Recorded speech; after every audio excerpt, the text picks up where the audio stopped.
For 10 years, I carried my family's real estate empire on my back, writing every line of code that kept our heads above water. So when my father handed the entire company to my sister, who had just returned from a European vacation, I did not scream or cry. I simply signed the papers, set down the house keys, and handed my sister a single sealed envelope. My mother smiled and told me my sister deserved it. But when my sister tore open that envelope as my car pulled away, her arrogant smirk completely vanished. "You are joking," she screamed into the rainy night. She had no idea I was the only thing standing between them and absolute financial ruin. "Sign the power of attorney, Naomi." My father's voice cut through the soft jazz playing in our Buckhead dining room, echoing off the crystal chandeliers.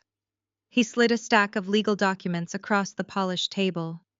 The papers stopped right next to my untouched plate of roasted duck. I looked up at him.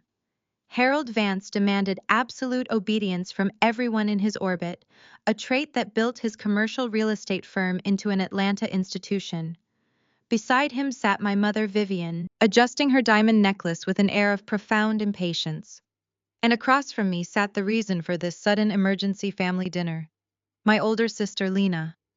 Lena had just returned from a grueling one-year journey of finding herself in Milan and Paris entirely funded by the company accounts I secretly managed. Now she sat swirling her red wine looking at me with pity and triumph.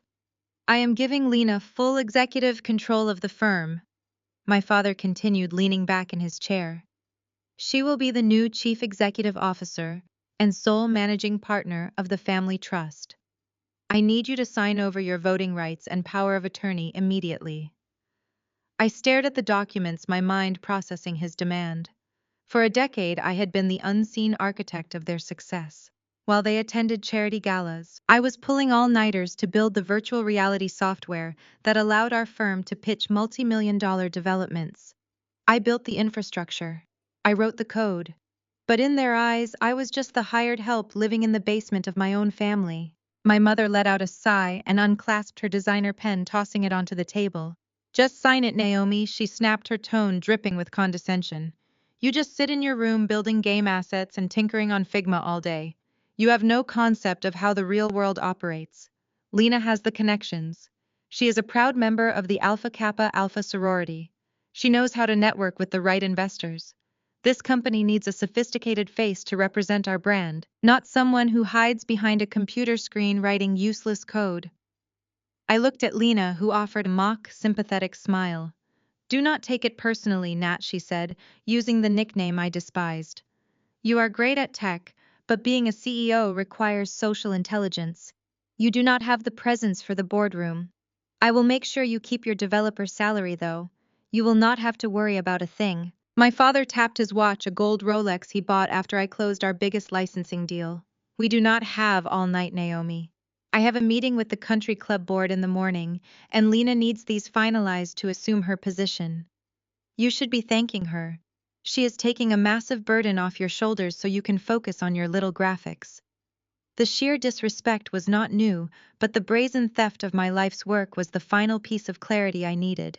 They truly believed my labor was theirs by right. They honestly thought the elegant UI prototypes and the complex 3D environment models that secured our contracts just magically generated themselves. I looked at the three of them sitting in designer clothes in a mansion they thought they owned, untouchable in their bubble of African American elite society. I did not argue. I did not demand recognition for the 10 years I spent carrying this family. I simply picked up my mother's heavy gold pen. The cold metal felt grounding against my skin. I flipped to the last page of the thick legal packet and signed my name on the dotted line, executing the transfer of power. My mother exhaled loudly, releasing the tension she had been holding. Finally, she muttered, retrieving her pen. "I told you she would come to her senses, Harold. She knows she is not cut out for leadership." I stood up, pushing my heavy dining chair back. The scraping sound echoed loudly in the quiet room. Reaching into my blazer pocket, I pulled out 2 items.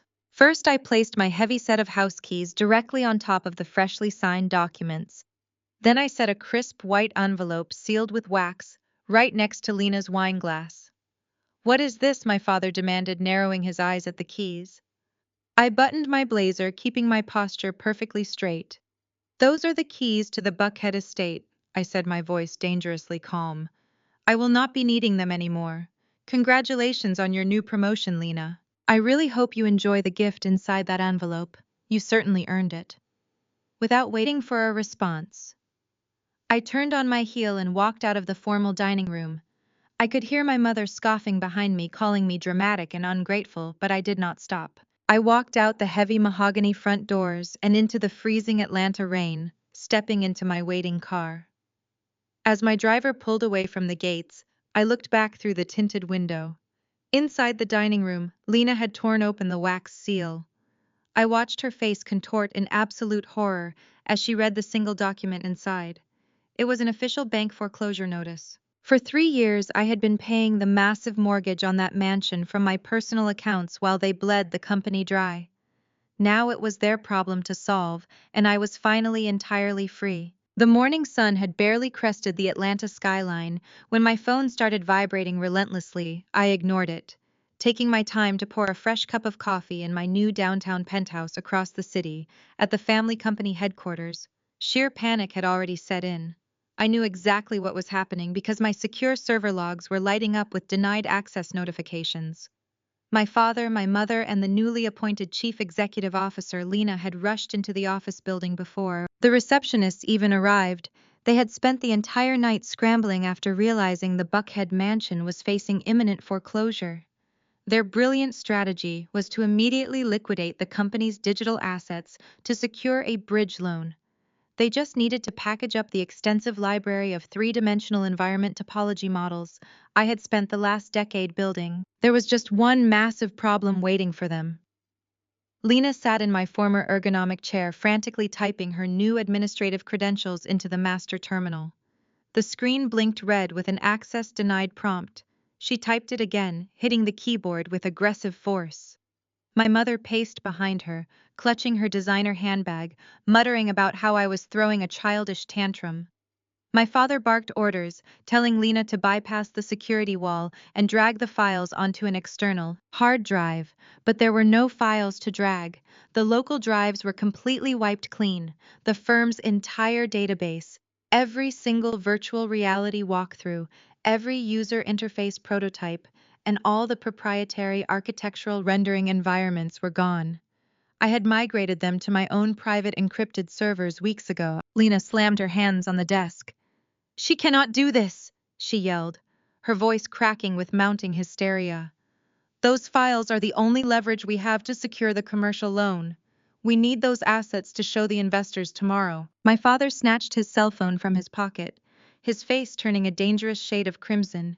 He dialed my number, pacing the executive suite like a caged animal. I let it ring 4 times before I finally answered, bringing the phone to my ear as I watched the morning traffic below my balcony. "What exactly do you think you are doing?" my father roared through the speaker, not bothering with a greeting. His voice echoed so loudly I had to pull the phone away from my ear. "You have exactly 5 minutes to send us the administrative bypass codes for the main server. You do not own those files, Naomi. You are playing a very dangerous game." I took a slow sip of my coffee, letting the silence stretch just long enough to let him feel his lack of control. "Good morning to you too, Dad," I replied, my voice smooth and entirely devoid of the fear he expected. "I own every single line of code and every three-dimensional model on those servers. My personal company holds the copyright to the entire digital infrastructure. I just revoked your licensing privileges. You terminated my employment last night, remember? So I took my intellectual property with me." My father let out a harsh, disbelieving laugh. "Your intellectual property?" He mocked, his tone dripping with toxic superiority. "You built those 3ds Max files and those user interface prototypes while living under my roof. You used the company Wi-Fi to upload them. You sat in a house. I paid for eating food. I bought using the internet. I provided that makes every single pixel you ever designed the legal property of this family. You are nothing but an ungrateful thief, and if you do not restore access right now, I will have our lawyers destroy you." The sheer audacity of his argument was breathtaking. He completely erased 10 years of my relentless 80-hour work weeks, and the fact that my designs single-handedly modernized his dinosaur of a real estate firm. He truly believed that paying for a basic internet connection entitled him to a decade of my highly specialized labor. I did not raise my voice. I did not need to. You should definitely call the lawyers. Dad, I said calmly. Let them read the independent contractor agreement I had you sign 5 years ago when you refused to give me a proper salary or healthcare benefits, you insisted. I remain a freelance vendor to save the company a few $1,000s in taxes by your own legal design. My work belongs to me, I suggest. Lena starts building some new prototypes. She is the genius chief executive officer. Now, right? Let her use the company Wi-Fi to save the business. Naomi, do not you dare hang up on me, he shouted, the panic finally breaking through his arrogant facade. We have investor meetings, we have obligations. You cannot just leave your sister stranded like this. She needs those assets today, I can. And I did, I replied. I tapped the end call button and dropped my phone onto the kitchen counter. Back at the office, the reality of their situation was rapidly deteriorating. Lena, ignoring their escalating argument, decided to pivot. If they could not secure a loan using the digital assets, she would just have to use the company's operating capital to float the mortgage payment on the Buckhead mansion. It was a risky move, but she figured she could patch the holes later once she charmed some new investors. Lena clicked away from the empty server directories and opened the corporate banking portal. She typed in her newly minted financial access credentials, expecting to see the healthy cash reserves she had always assumed the company possessed. She waited for the dashboard to load, already planning how she would distribute the funds to save their luxurious lifestyle. The screen refreshed. Lena stopped breathing. She leaned closer to the monitor, her eyes wide, convinced there was a glitch in the system. The primary operating account balance sat at a negative figure. She clicked on the transaction history, her hands shaking violently. Page after page of outstanding debt, restructuring, massive interest payments, and overdue vendor invoices filled the screen.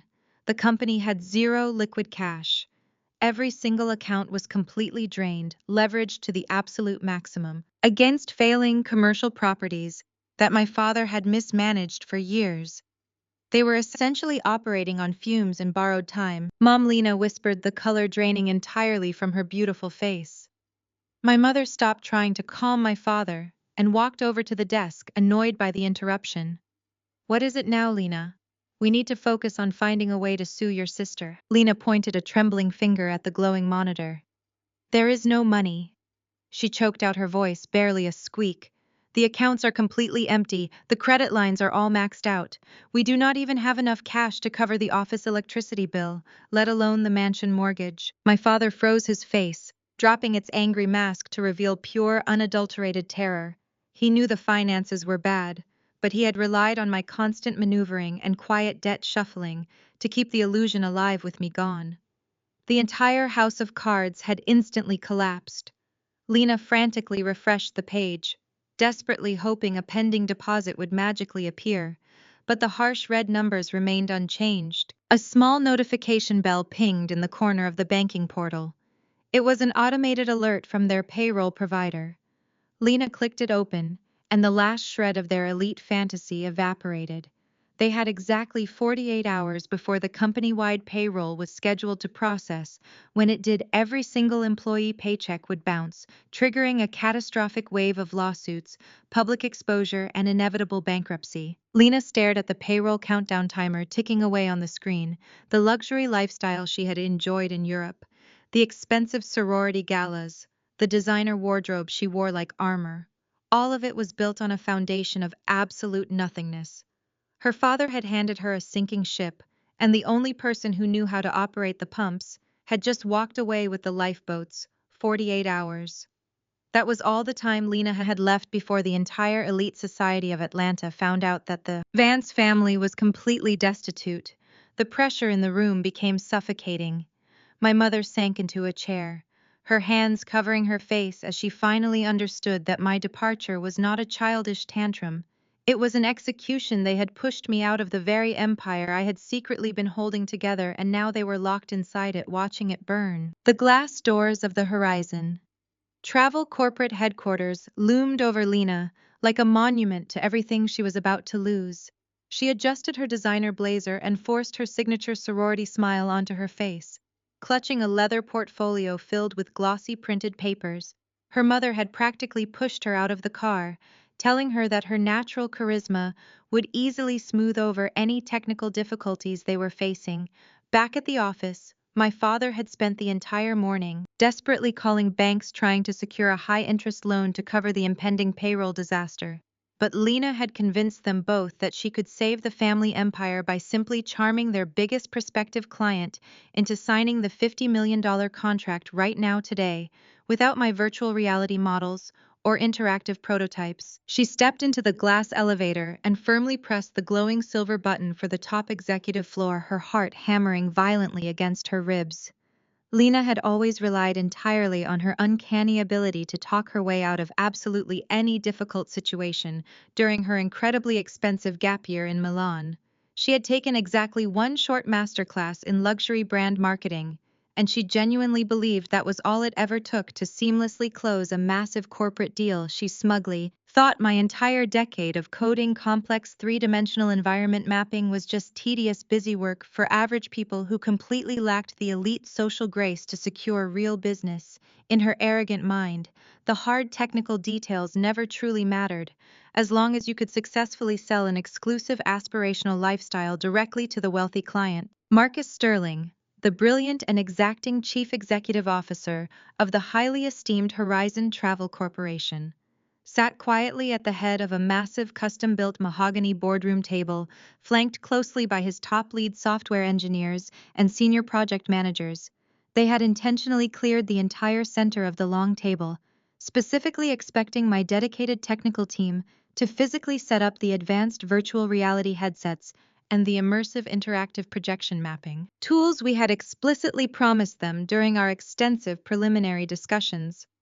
Instead, Lena confidently marched straight into the quiet room, entirely alone, and immediately began laying out completely flat, two-dimensional floor plans and extremely basic static mood boards printed cheaply on heavy glossy cardstock. Marcus raised an eyebrow, looking past Lena toward the heavy oak doors. "Where is the rest of your team, Lena?" he asked, his voice carrying a distinct edge of confusion. "We set aside 2 hours today, specifically, to walk through the fully rendered virtual environments for the new eco-resort properties. You promised us a fully immersive topology demonstration." Lena waved her hand dismissively, flashing a bright smile that did not quite reach her eyes. "We decided to pivot our strategy for this presentation. Marcus." She began pacing the length of the boardroom like she had seen executives do in movies. "What I want to focus on today is not the digital infrastructure, but the premium brand synergy we can offer you. I have prepared an exclusive upsell package that elevates your standard resort experience into an ultra-luxury tier." The lead engineer, a woman who had spent months coordinating application programming interfaces with my development team, frowned deeply, looking at the flat paperboards. "What are these?" she asked, pointing her pen at a generic layout of a hotel lobby. "We contracted your firm specifically for the interactive three-dimensional spatial mapping. Our entire integration schedule depends on testing the rendering loads today. Where are the dynamic prototypes?" Lena ignored the engineer entirely, keeping her focus locked on Marcus. This was her classic maneuver whenever confronted with actual work. She would bypass the technical experts and try to manipulate the highest person in the room. It was the exact same strategy she had used to steal credit for my work back at our family firm, constantly pushing her premium luxury lifestyle packages, while entirely failing to deliver the base product that actually made the company function. She leaned over the table, tapping a manicured fingernail against a picture of imported Italian marble. "If we upgrade the entire lobby concourse to this specific imported marble," Lena continued, her voice dripping with enthusiasm, "we can increase your average guest spending by at least 15%, simply through leveraging these subtle atmospheric psychological cues. All of that complicated virtual reality stuff is honestly just a passing technical gimmick. Marcus' real sustainable revenue always comes directly from premium luxury upselling and exclusive VIP concierge services, which I can personally oversee and perfectly manage for a very reasonable additional monthly consulting fee." The room fell dead silent. The engineers exchanged bewildered glances, while Marcus stared at Lena as if she had suddenly started speaking a different language. He looked down at the amateur two-dimensional layouts scattered across his table, recognizing them for exactly what they were. Empty promises meant to distract from a catastrophic failure to deliver. You do not have the software, do you? Marcus stated, his voice dangerously low. Dropping all pretenses of corporate politeness, Lena maintained her rigid smile, a bead of sweat forming at her hairline. We are simply offering a more sophisticated approach to the project. She tried to pivot again, attempting another upsell tactic. Our luxury tier package includes. Marcus stood up abruptly, his chair scraping violently against the hardwood floor. He gathered the glossy portfolio and the scattered mood boards in one swift motion and threw them across the table.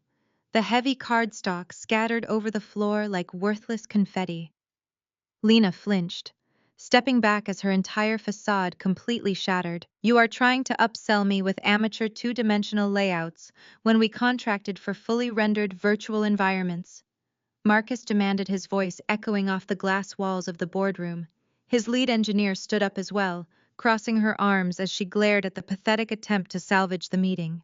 I know exactly who built the digital infrastructure for your previous pitches, because I worked directly with her for 6 months. Marcus continued, walking toward the door to hold it open. Have exactly 24 hours to bring your lead designer back, or the deal is dead. If you fail to deliver her, I will ensure that your company never works in this industry ever again. The suffocating silence inside my father's Mercedes was broken only by the rhythmic tapping of Lena striking her manicured nails against the leather dashboard. She had spent the entire car ride frantically checking her phone, watching the remaining 20 hours of Marcus Sterling's deadline slip away. My parents had not spoken a single word to her since she rushed out of the Horizon Travel building in tears. Instead, my father had immediately called a private investigator he kept on retainer for corporate espionage, slipping him a generous bonus from a hidden emergency account to track my exact location. They were absolutely certain I was hiding out in some cramped studio apartment in the worst part of town. Punishing them out of petty jealousy, they needed to drag me back to the boardroom by my collar to fix the absolute disaster Lena had created. The private investigator had sent them an address just 30 minutes later, but as my father navigated the winding tree-lined roads of Buckhead, the neighborhood grew increasingly unfamiliar. The modest apartment complexes they expected to find completely vanished, replaced by sprawling acres of pristine forest and towering stone walls. My mother pressed her face against the passenger window, her confusion mounting as the navigation system directed them deeper into the most exclusive ultra-luxury zip code in the entire state of Georgia. My father muttered that this had to be a mistake, gripping the steering wheel tight enough to turn his knuckles white. He told Lena, the investigator must have tracked me to a client meeting or a domestic service gig, because there was no way I lived out here. They pulled up to a massive wrought iron gate flanked by towering marble pillars and a heavily fortified security checkpoint. The gold lettering on the stone wall spelled out an enclave known only to tech billionaires and generational wealth. My mother scoffed, adjusting her silk scarf as she looked at the heavily armed security guard approaching their vehicle. She rolled down the window, adopting her signature tone of dripping condescension. She told him loudly that they were there to pick up a domestic worker, not bothering to offer a greeting.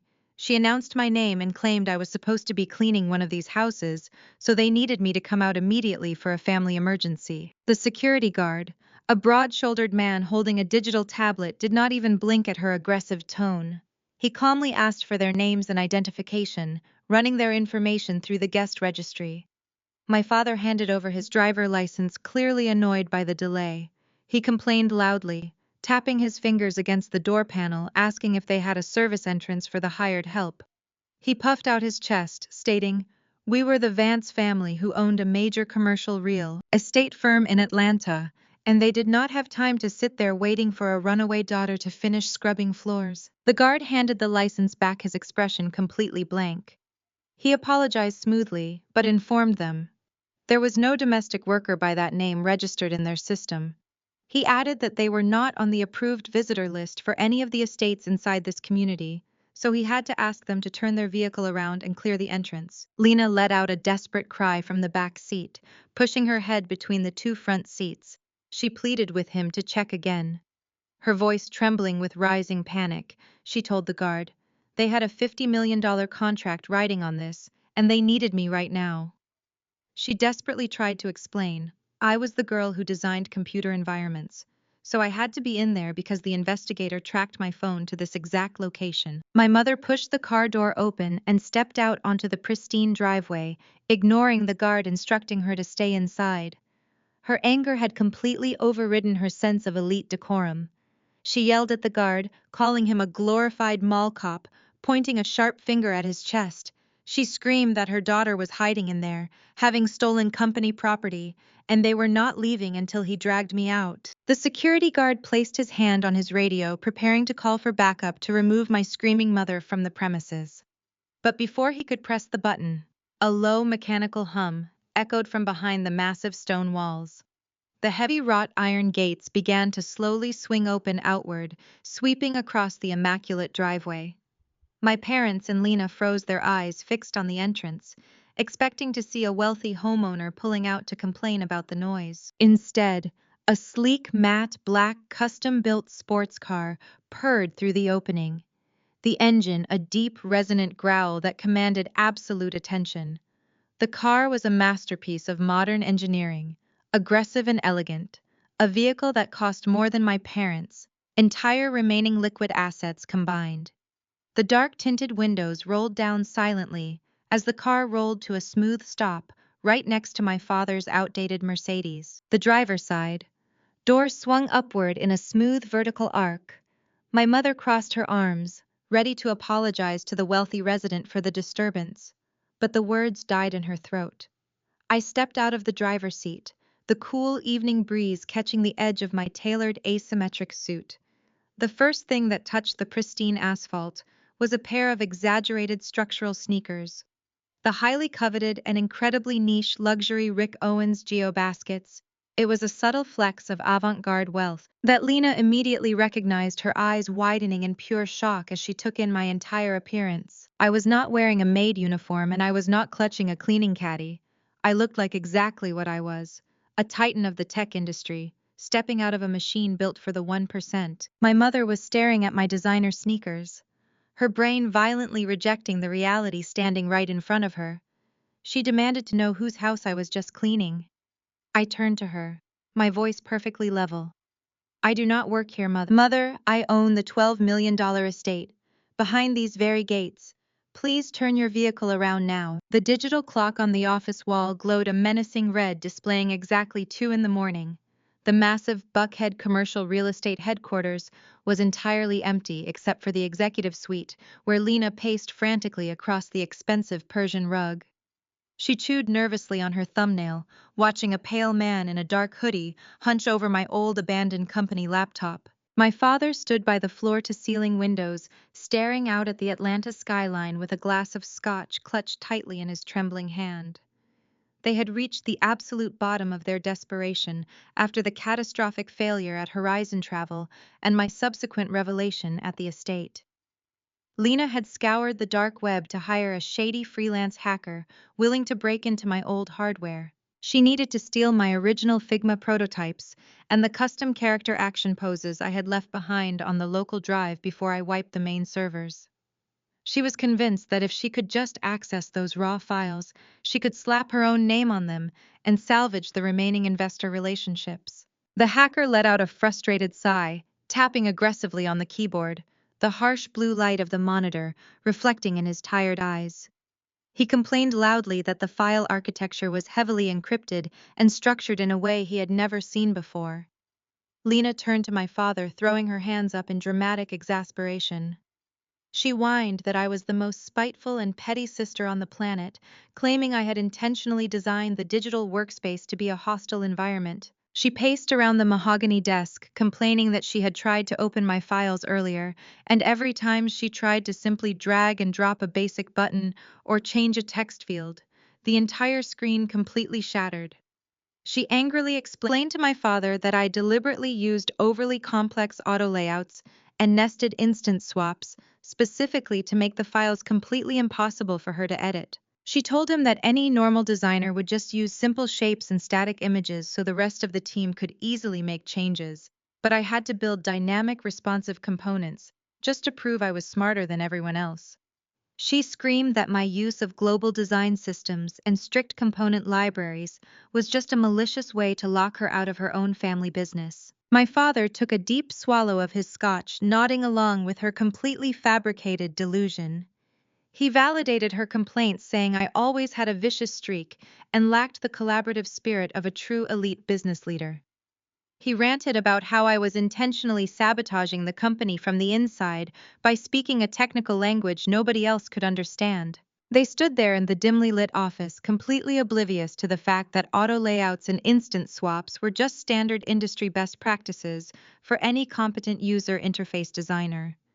They genuinely believed my technical proficiency was a targeted personal attack against their profound ignorance. My father told Lena not to worry, because once the hacker broke through my petty little roadblocks, she could finally show the board her true creative genius and save the family legacy. After another grueling hour of agonizing silence, the hacker suddenly sat back in his chair and let out a triumphant grunt. He announced that he had managed to bypass the secondary biometric firewall and located a massive hidden folder directory right on the desktop. Lena practically shoved him out of the way, leaning over the glowing screen to see a folder explicitly labeled Final Figma Prototypes and Master Character Action Poses. Her eyes widened with greedy delight as she saw dozens of high-fidelity rendering files sitting right there completely unprotected. She felt a massive surge of arrogant superiority wash over her, convincing herself that she had finally outsmarted my meticulous security measures. She quickly transferred the entire folder directory onto her own encrypted flash drive, not bothering to verify the file integrity or scan for anomalies. She tossed a thick stack of $100 bills onto the desk, ordering the hacker to leave the building immediately through the service elevator. My father let out a massive sigh of relief, praising Lena for her relentless business acumen and her ability to solve the family crisis. They smiled at each other, believing they had just secured the digital keys to save their crumbling empire from complete ruin. The next morning, the atmosphere in the primary boardroom was thick with suffocating tension. The remaining shareholders and top-tier investors sat around the long mahogany table, their expressions grim and unforgiving. They had already heard the swirling rumors about the Horizon travel disaster and the impending payroll bounce. My father stood at the head of the table, sweating profusely through his tailored suit, but trying desperately to project total confidence. He smoothed his silk tie and cleared his throat, launching into a desperate speech. He assured the board that yesterday was merely a minor technical miscommunication and that the firm still possessed the most advanced digital assets in the entire commercial real estate industry. He promised them a presentation that would completely revolutionize their market strategy and guarantee a massive return on their investments.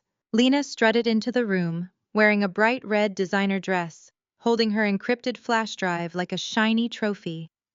She smiled brightly at the investors, promising them a proprietary look at the groundbreaking virtual reality environments that would secure their market dominance for the next decade. She plugged the drive directly into the master presentation console, completely bypassing the standard security protocols.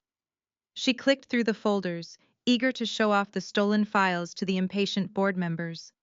She confidently clicked on the main executable file, expecting the brilliant three-dimensional topologies and character animations to instantly illuminate the massive projector screen. Instead, the entire room plunged into pitch darkness for a split second before the screen violently flashed a bright, blinding yellow. A small command prompt window popped up in the center of the display, running lines of autonomous code faster than anyone could possibly read. Lena frantically clicked her mouse trying to close the window, but the system was completely locked out. Her confident smile melted into pure terror as the mechanical whir of the server fan grew louder. The files she had stolen and proudly uploaded were not prototypes at all. They were a highly aggressive honeypot trap I had specifically designed for anyone foolish enough to breach my personal laptop. A sleek progress bar appeared at the bottom of the screen displaying a bold red message that the family company master presentation decks and all remaining local network backups were currently being wiped. Lena screamed, panicking and grabbing the flash drive, trying to rip it out of the USB port, but the script was already executing across the entire internal network. The investors jumped out of their leather chairs, shouting in confusion, as the main screen displayed the deletion of their financial records, pitch decks, and client contact lists.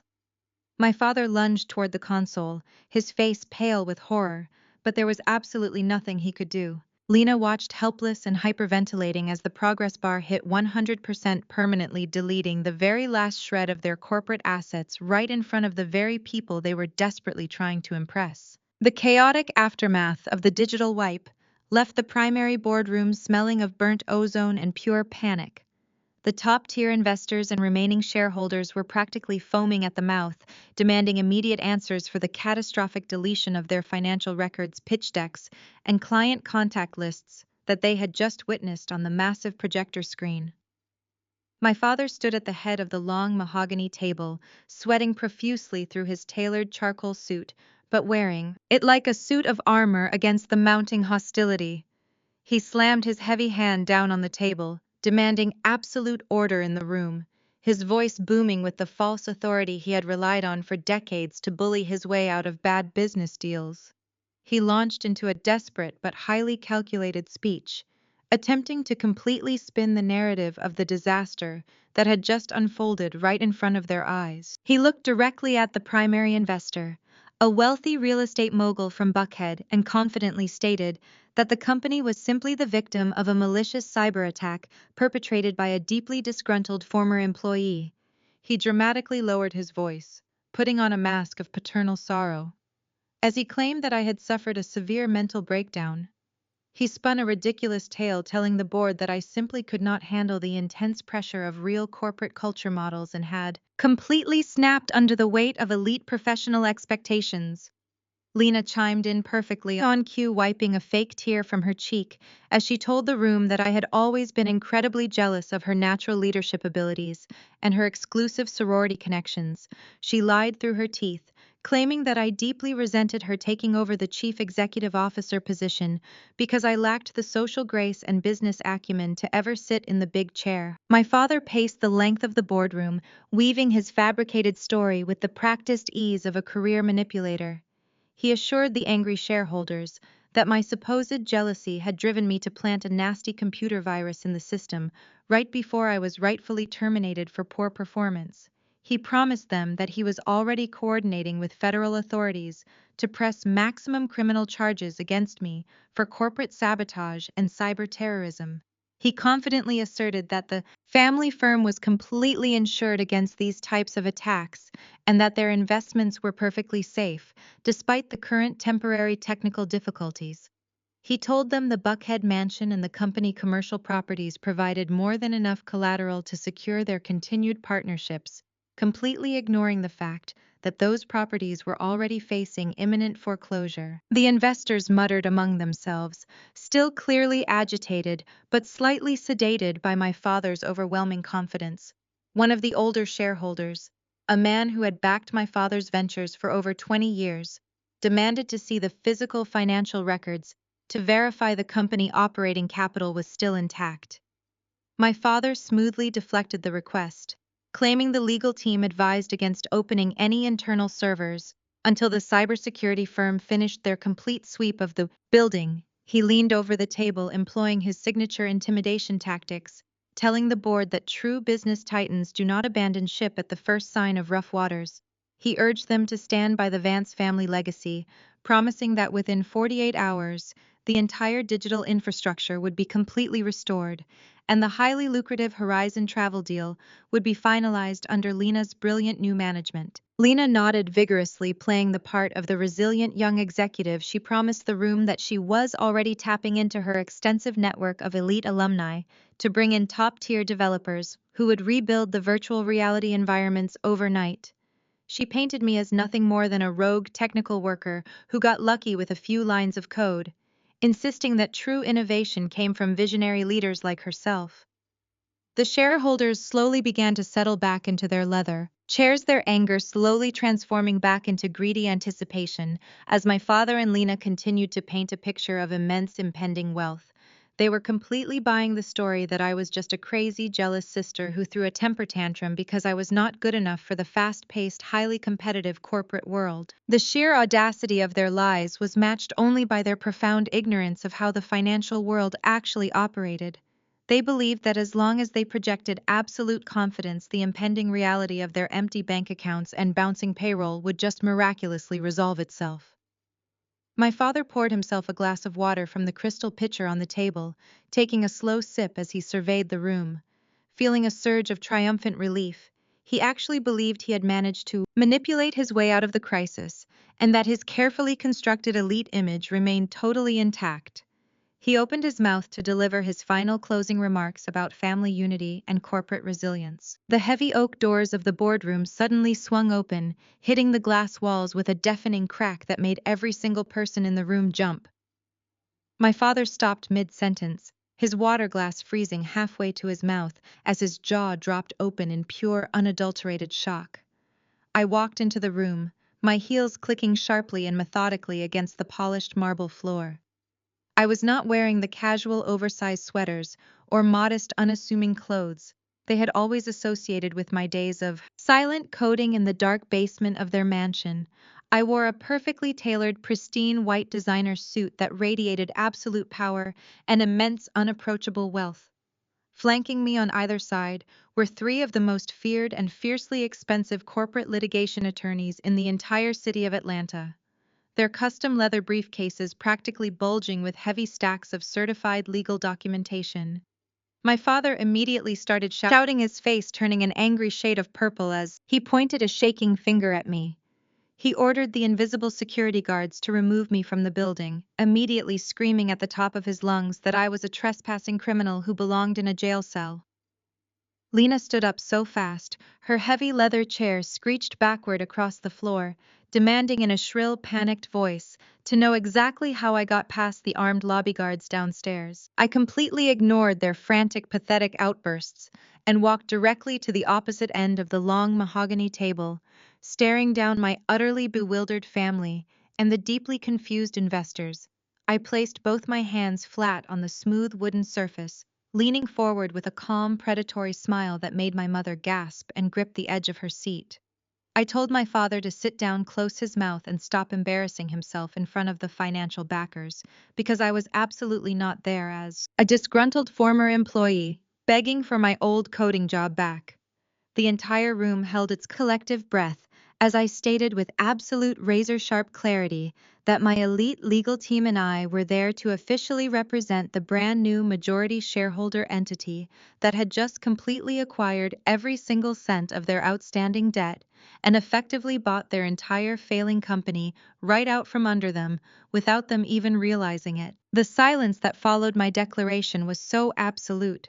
You could hear the faint mechanical hum of the air conditioning unit working overtime to cool the suffocating boardroom. The elite investors who had just moments ago been ready to throw me in a federal prison cell now turned their furious gazes slowly toward my father, his tailored charcoal suit suddenly looking entirely too large for his rapidly deflating frame. The lead attorney standing to my left smoothly unclasped his custom leather briefcase and began methodically distributing heavy-bound folders to every single shareholder seated around the mahogany table.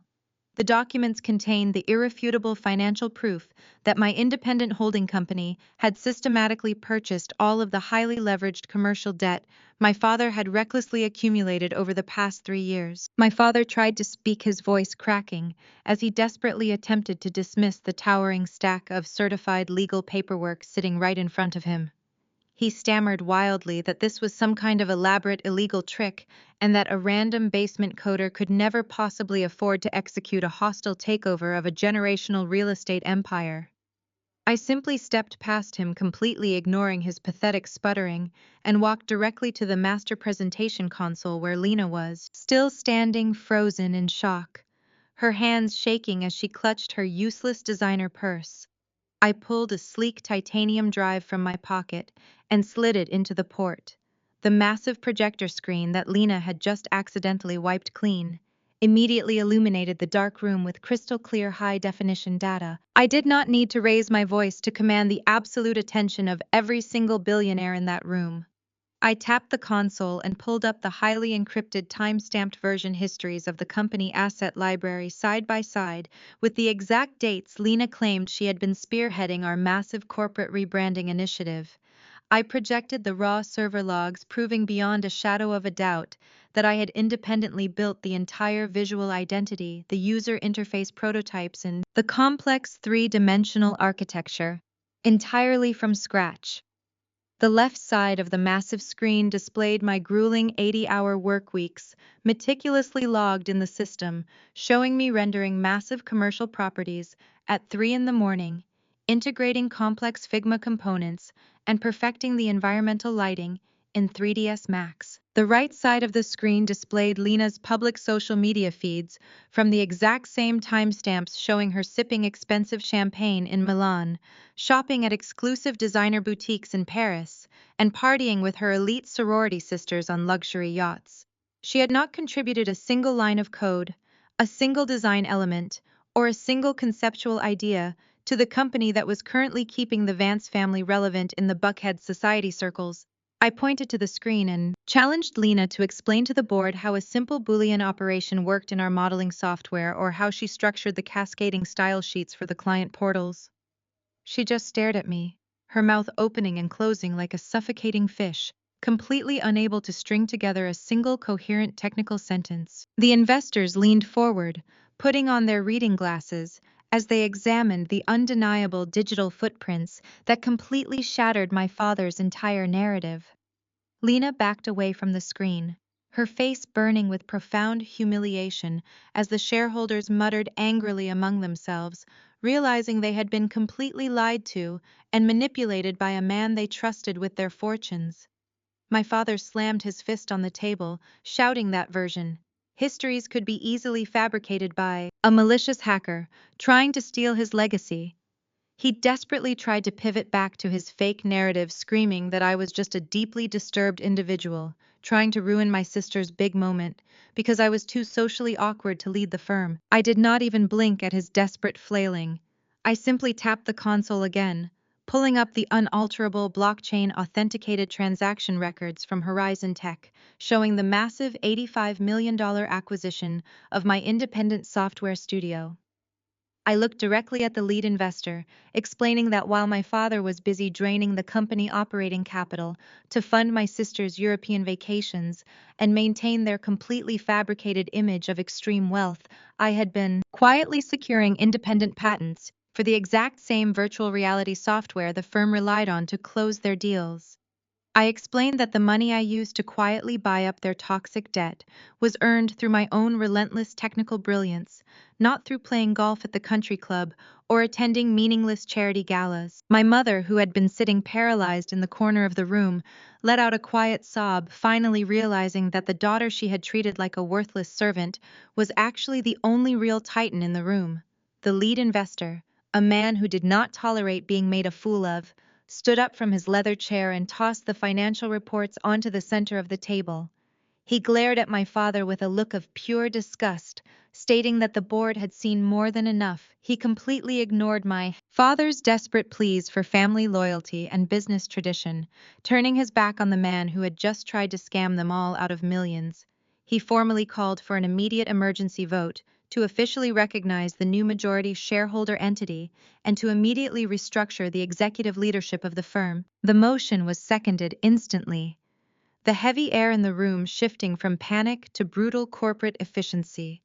Every single investor around that long, mahogany table raised their hands in unanimous agreement, officially voting to immediately oust my father from his position as chief executive officer and strip Lena of absolutely all executive privileges and company access. My father stared at the raised hands, his eyes wide with a terror that finally pierced his arrogant armor. The realization that his entire generational empire, his pristine elite reputation, and his absolute control over his family had just been completely obliterated in less than 10 minutes, hit him like a physical blow. He reached a trembling hand up to his chest, his face suddenly turning a terrifying shade of ashen gray. His knees violently buckled beneath him, and he collapsed heavily onto the polished marble floor, grasping desperately at his tailored suit and gasping violently for air as Lena let out a blood-curdling scream. The harsh fluorescent lights of the Buckhead Medical Center waiting room hummed with a sterile, annoying buzz that matched the pounding in my temples. My elite lawyers had advised me to leave the premises after the ambulance hauled my father away, but I needed to see the final act of his pathetic theatrical performance play out. My mother and Lena paced the waiting area like rabid animals, their expensive designer heels clicking frantically against the polished linoleum floor they had followed the ambulance in my mother's Mercedes, leaving the devastated shareholders behind in the boardroom to deal with the messy reality of the corporate transition. The moment I stepped through the sliding glass doors of the emergency department, my mother zeroed in on me, her eyes wide with a frantic, manic energy. She rushed across the waiting room, pointing a shaking finger directly at my face, her voice echoing off the stark white walls. "You did this to him!" she shrieked, ignoring the startled glances from the triage nurses and the other families waiting nearby. "You pushed your own father into a massive cardiac event because you could not handle sharing the spotlight. You just had to walk in there with your aggressive lawyers and your stolen money and crush his heart, you selfish, ungrateful child." I stood perfectly still, adjusting the cuffs of my pristine white suit, completely unfazed by her desperate emotional manipulation. I looked at her with a calm detachment that only seemed to fuel her rage. Lena quickly joined the ambush, stepping right up to my face and intentionally invading my personal space to physically intimidate me. She turned her head toward the nurse's station, making sure she had a captive audience before she launched into her meticulously crafted victim routine. She dramatically wiped her eyes, smudging her expensive mascara to look as pitiful as possible. She sobbed loudly, claiming that I was a ruthless, greedy sister who had completely destroyed our beautiful family legacy over a few simple lines of computer code. She wailed to the captive audience of medical staff, telling them that I was a deeply disturbed individual who had maliciously plotted for 10 years to steal their generational wealth just because I was jealous of her sorority connections and her natural beauty. Lena cried that my father had worked his entire life to build an empire for us, and I had ruthlessly snatched it away from him right when he was trying to gracefully retire. She desperately spun the narrative that my code was worthless, garbage, and that I had somehow tricked the investors into believing I was a tech genius, causing my poor aging father to suffer a devastating heart attack from the sheer shock of my wicked betrayal. I watched her perform her ridiculous monologue without interrupting, simply letting her exhaust her own frantic energy. The triage nurses exchanged uncomfortable glances, clearly accustomed to wealthy Buckhead families throwing public tantrums, but entirely unsure of how to handle this specific level of elite dysfunction. I did not bother to defend my technical brilliance to a room full of strangers, because the $85 million acquisition of my software studio had already spoken for itself. My mother wrapped her arms around Lena, comforting her golden child, while simultaneously glaring at me with a look of pure, unfiltered hatred. She demanded that I immediately call my lawyers and reverse the hostile takeover, promising that if I just gave the company back to Lena, my father might miraculously recover from his life-threatening condition. She hissed that if my father died on the operating table, his blood would be permanently on my hands, and the entire Atlanta high society would know that I was a greedy monster who murdered her own parent for a software patent. I simply pulled my phone from my pocket and sent a quick text message to my lead attorney, instructing him to finalize the lock on the corporate accounts. I told my mother and Lena that medical emergencies do not invalidate certified legal acquisitions and that the company belonged to my holding entity, regardless of what was happening in the emergency room right now. Lena let out an exaggerated gasp, collapsing into a plastic waiting room chair and burying her face in her hands, sobbing about how heartless and cold I had become. She loudly asked the ceiling how I could possibly care more about virtual reality environments and user interface prototypes than the life of the man who raised me. I simply checked my watch, noting that they had been performing this ridiculous circus act for exactly 45 minutes. I knew my father better than anyone else in the world, and I knew exactly how his manipulative mind worked.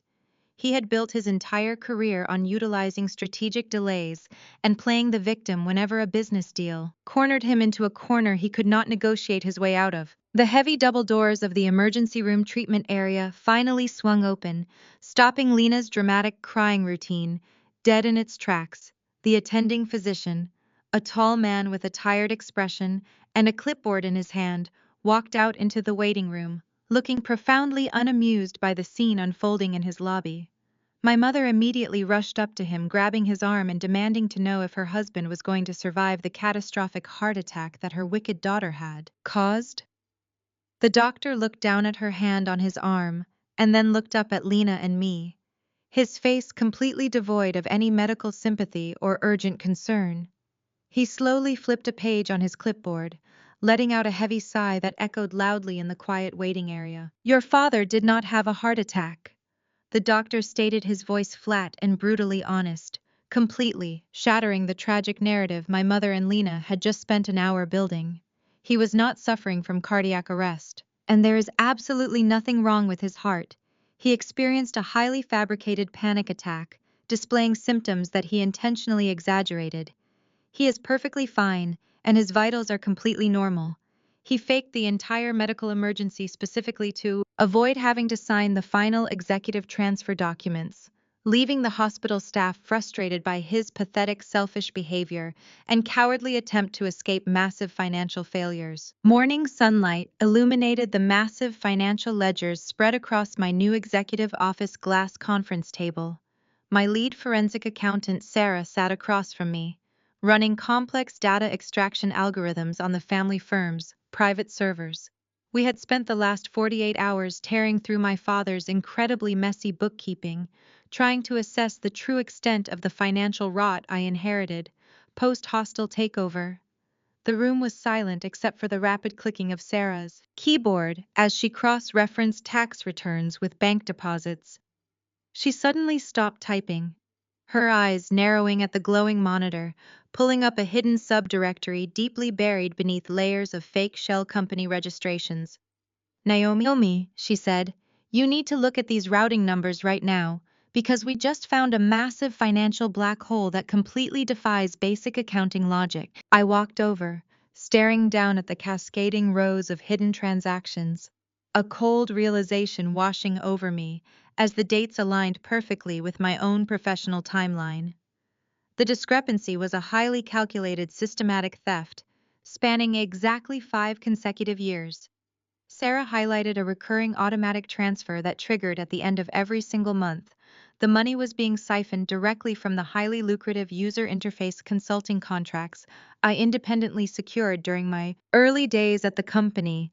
My father had intentionally convinced me those specific tech contracts barely generated enough revenue to cover my modest developer salary, telling me I needed to work twice as hard just to justify my position. The data on the screen told the brutal, undeniable truth.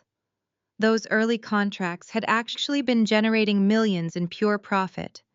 My father had intercepted the incoming payments, rerouting the massive corporate checks through a secondary dummy account before they hit the primary ledger.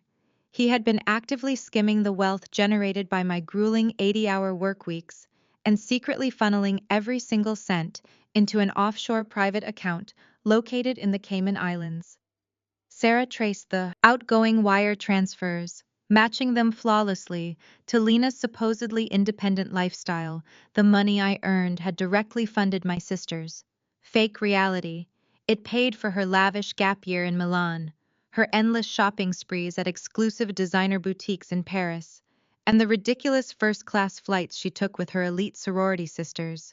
My father had stolen the fruits of my specialized labor to artificially prop up Lena's golden child illusion, hiding the theft behind layers of corporate bureaucracy. He used the stolen funds to secretly bail out Lena's 3 disastrous business ventures, including a luxury wellness startup that went bankrupt in less than 6 months because she refused to do any actual work. I stared at the screen, feeling visceral anger radiating through my chest. It was one thing to completely dismiss my technical brilliance and treat me like a worthless servant, but it was an entirely different level of profound betrayal to actively steal my financial independence, to fund the very sister who mocked my existence. My father had used me as a silent, unknowing printing press to finance the extravagant lifestyle he believed Lena inherently deserved. I did not shed a tear, and I did not scream. I simply placed both hands on the desk, my mind operating with the cold, ruthless efficiency of the algorithms I built. I told Sarah to immediately package every piece of evidence tying my father to the offshore embezzlement and forward it directly to my lead corporate litigator. I pulled my phone from my pocket and dialed my attorney's private number, bypassing the receptionist entirely. He answered on the first ring, already anticipating my call, based on the frantic messages my parents had been leaving at his firm. I instructed him to file an immediate international legal injunction, tying the offshore accounts directly to the ongoing corporate restructuring audit.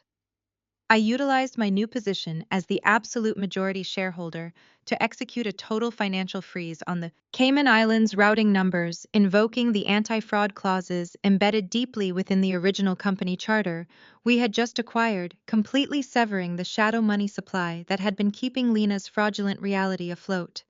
The legal maneuver was swift, brutal, and entirely unassailable, pulling the financial rug right out from under their feet. Across town in the luxury shopping district of Buckhead, the afternoon sun bathed an ultra-exclusive designer boutique in warm golden light. Lena stood at the marble checkout counter flanked by two judgmental high society friends, eagerly watching her flaunt her supposed generational wealth.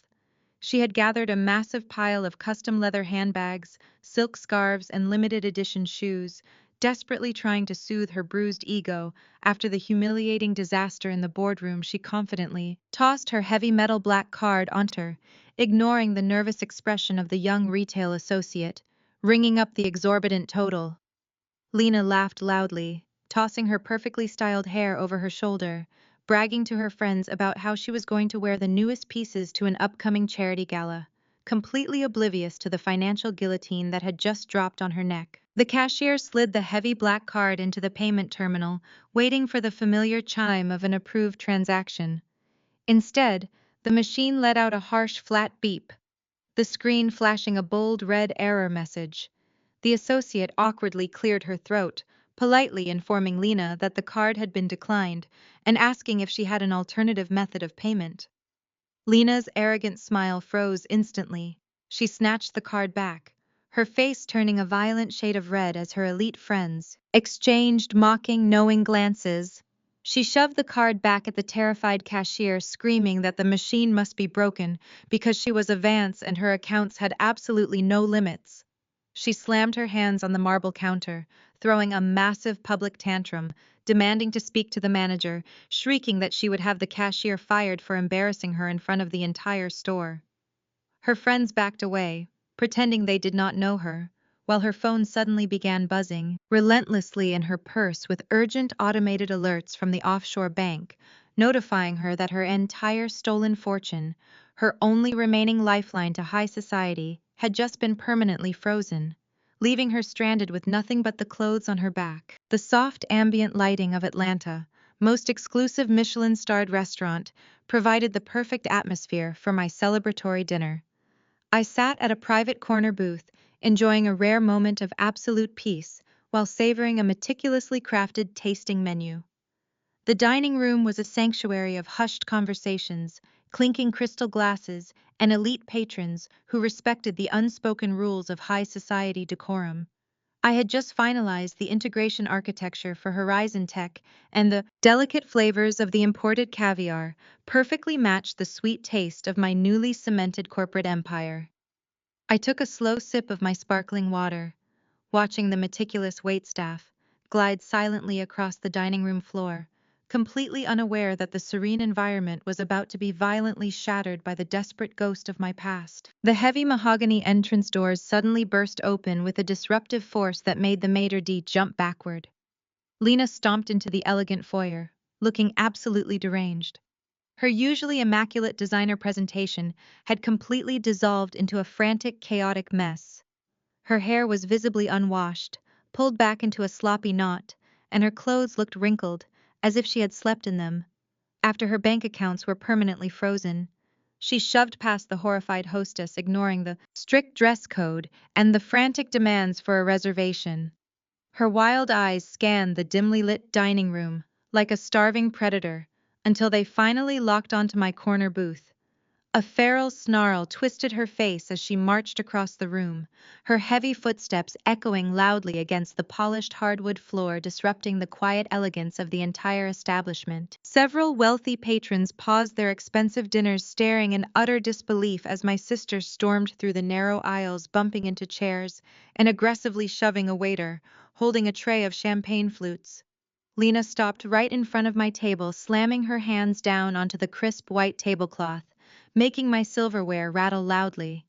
She leaned over my untouched appetizer, her breath coming in ragged, desperate gasps, as she glared at me with a look of pure, unhinged malice. She did not care that she was making a massive scene in front of the city, most influential socialites. She only cared that her fraudulent luxury lifestyle had been ripped away, and she wanted someone to blame for the harsh reality she was suddenly forced to face. "You think you are so smart?"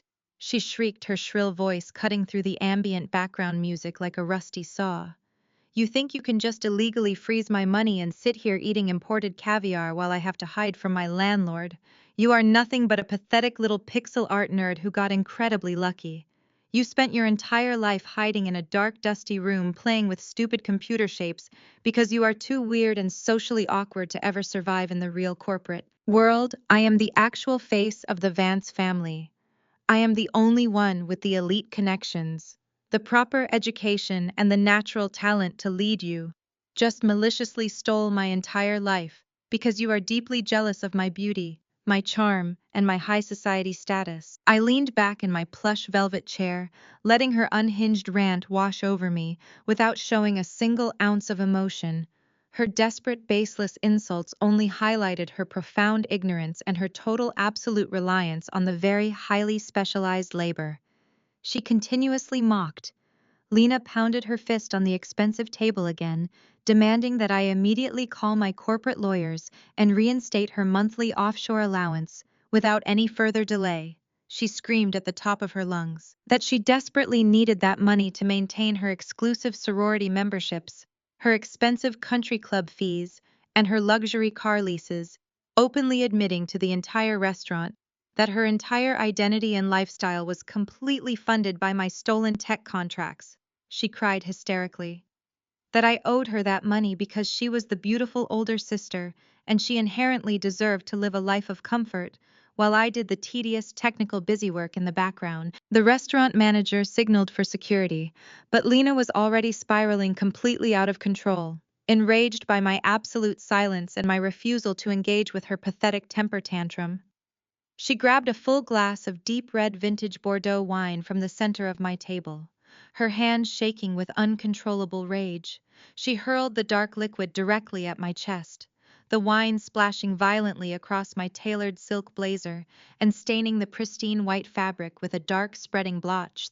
The entire dining room gasped in collective horror, the ambient chatter completely dying away, leaving only the sound of Lena panting heavily as she stared at the ruined jacket, expecting me to finally break down and cry or scream back at her. I did not flinch. I did not shout for the guards to arrest her. I slowly picked up a heavy linen napkin from my lap and methodically wiped the dripping wine from my lapel, maintaining perfect unbroken eye contact with my hyperventilating sister. I let the heavy silence stretch out, allowing the sheer embarrassment of her public assault to sink into the quiet room. The security guards finally reached our table, grabbing Lena's arms to physically escort her out of the building, but I held up a single finger, pausing their intervention just long enough to deliver the final devastating blow to her completely fabricated elite reputation. I casually tossed the stained napkin onto the ruined tablecloth and pointed my finger toward the adjacent corner booth directly behind Lena. She slowly turned her head, following my gaze to see a young man sitting quietly with a massive lighting rig and a high-definition camera set up on a portable tripod.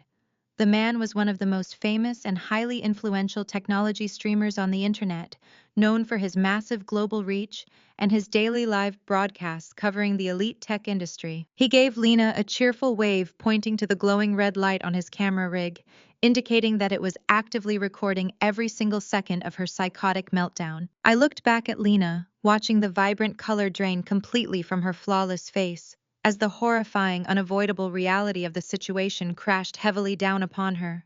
I informed her in a perfectly calm, measured voice that the popular influencer was currently live streaming our entire unhinged interaction to an audience of over 2 million active, highly engaged viewers watching right now across the globe.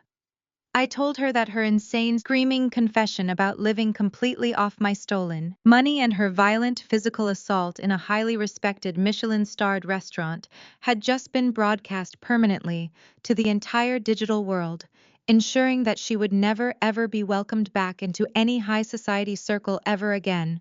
Lena let out a pathetic muffled whimper of absolute soul-crushing despair as the burly security guards finally dragged her thrashing body away, her complete social death officially sealed and broadcast in high definition for absolutely everyone to see. The crisp morning air inside the glass-walled conference room of Bin Min Travel headquarters was thick with heavy anticipation. Their elite executive board sat along a sprawling white marble table, waiting for the final pitch that would determine the fate of their massive global tourism contract. The stakes were astronomically high, and everyone in the Atlanta real estate and tech scene knew this was the golden ticket. Lena burst through the heavy double doors, sweating profusely through her wrinkled designer dress. She had crashed the meeting in one absolute final desperate bid to secure funding for our dying family firm. She ignored the confused glare of the receptionist who had tried to stop her, marching straight to the head of the table. She carried a thick stack of stolen printed layouts, frantically spreading them out in front of the unamused executives. The chief marketing officer of Bin Min Travel, a sharp-eyed woman who demanded absolute perfection, stared down at the scattered papers. Lena launched into her rapid-fire sales pitch, her voice trembling slightly as she tried to project her usual arrogant confidence. She pointed to the flat, two-dimensional layouts she had managed to scrape together from my discarded honeypot files, completely oblivious to the fact that they were hopelessly broken and entirely formatted wrong. She tried to bypass the core technical requirements by aggressively pushing a premium luxury consulting package, promising them exclusive VIP access to elite socialite networks. If they just signed the massive check today? The executives exchanged extremely irritated glances, flipping through the distorted printouts. The margins were severely overlapping. The brand colors were heavily corrupted, and the basic geometry of the proposed hotel lobbies looked like a child had drawn them with cheap crayons. The chief marketing officer held up one of the printed pages, her expression shifting from mild confusion to outright insult. She asked Lena if this was supposed to be some kind of sick joke. She pointed out that the entire visual structure was completely broken and absolutely none of the basic branding guidelines had been followed. Lena panicked, her fake smile trembling as she tried to spin the disaster. She quickly offered them a complimentary upgrade to imported Italian marble flooring for all their resort lobbies, hoping her classic upsell tactic would magically distract them from the glaring technical failures. She insisted that the flat two-dimensional look was actually a minimalist avant-garde approach, and that virtual reality was just a passing trend. Anyway, the board members literally groaned in frustration, clearly exhausted by the sheer staggering incompetence standing right in front of them. The executives began packing up their expensive briefcases, preparing to throw Lena out of the building and blacklist our family company forever. The heavy glass doors of the conference room glided open with a soft mechanical hiss. I walked in, wearing a perfectly tailored navy blue suit, holding a single sleek tablet.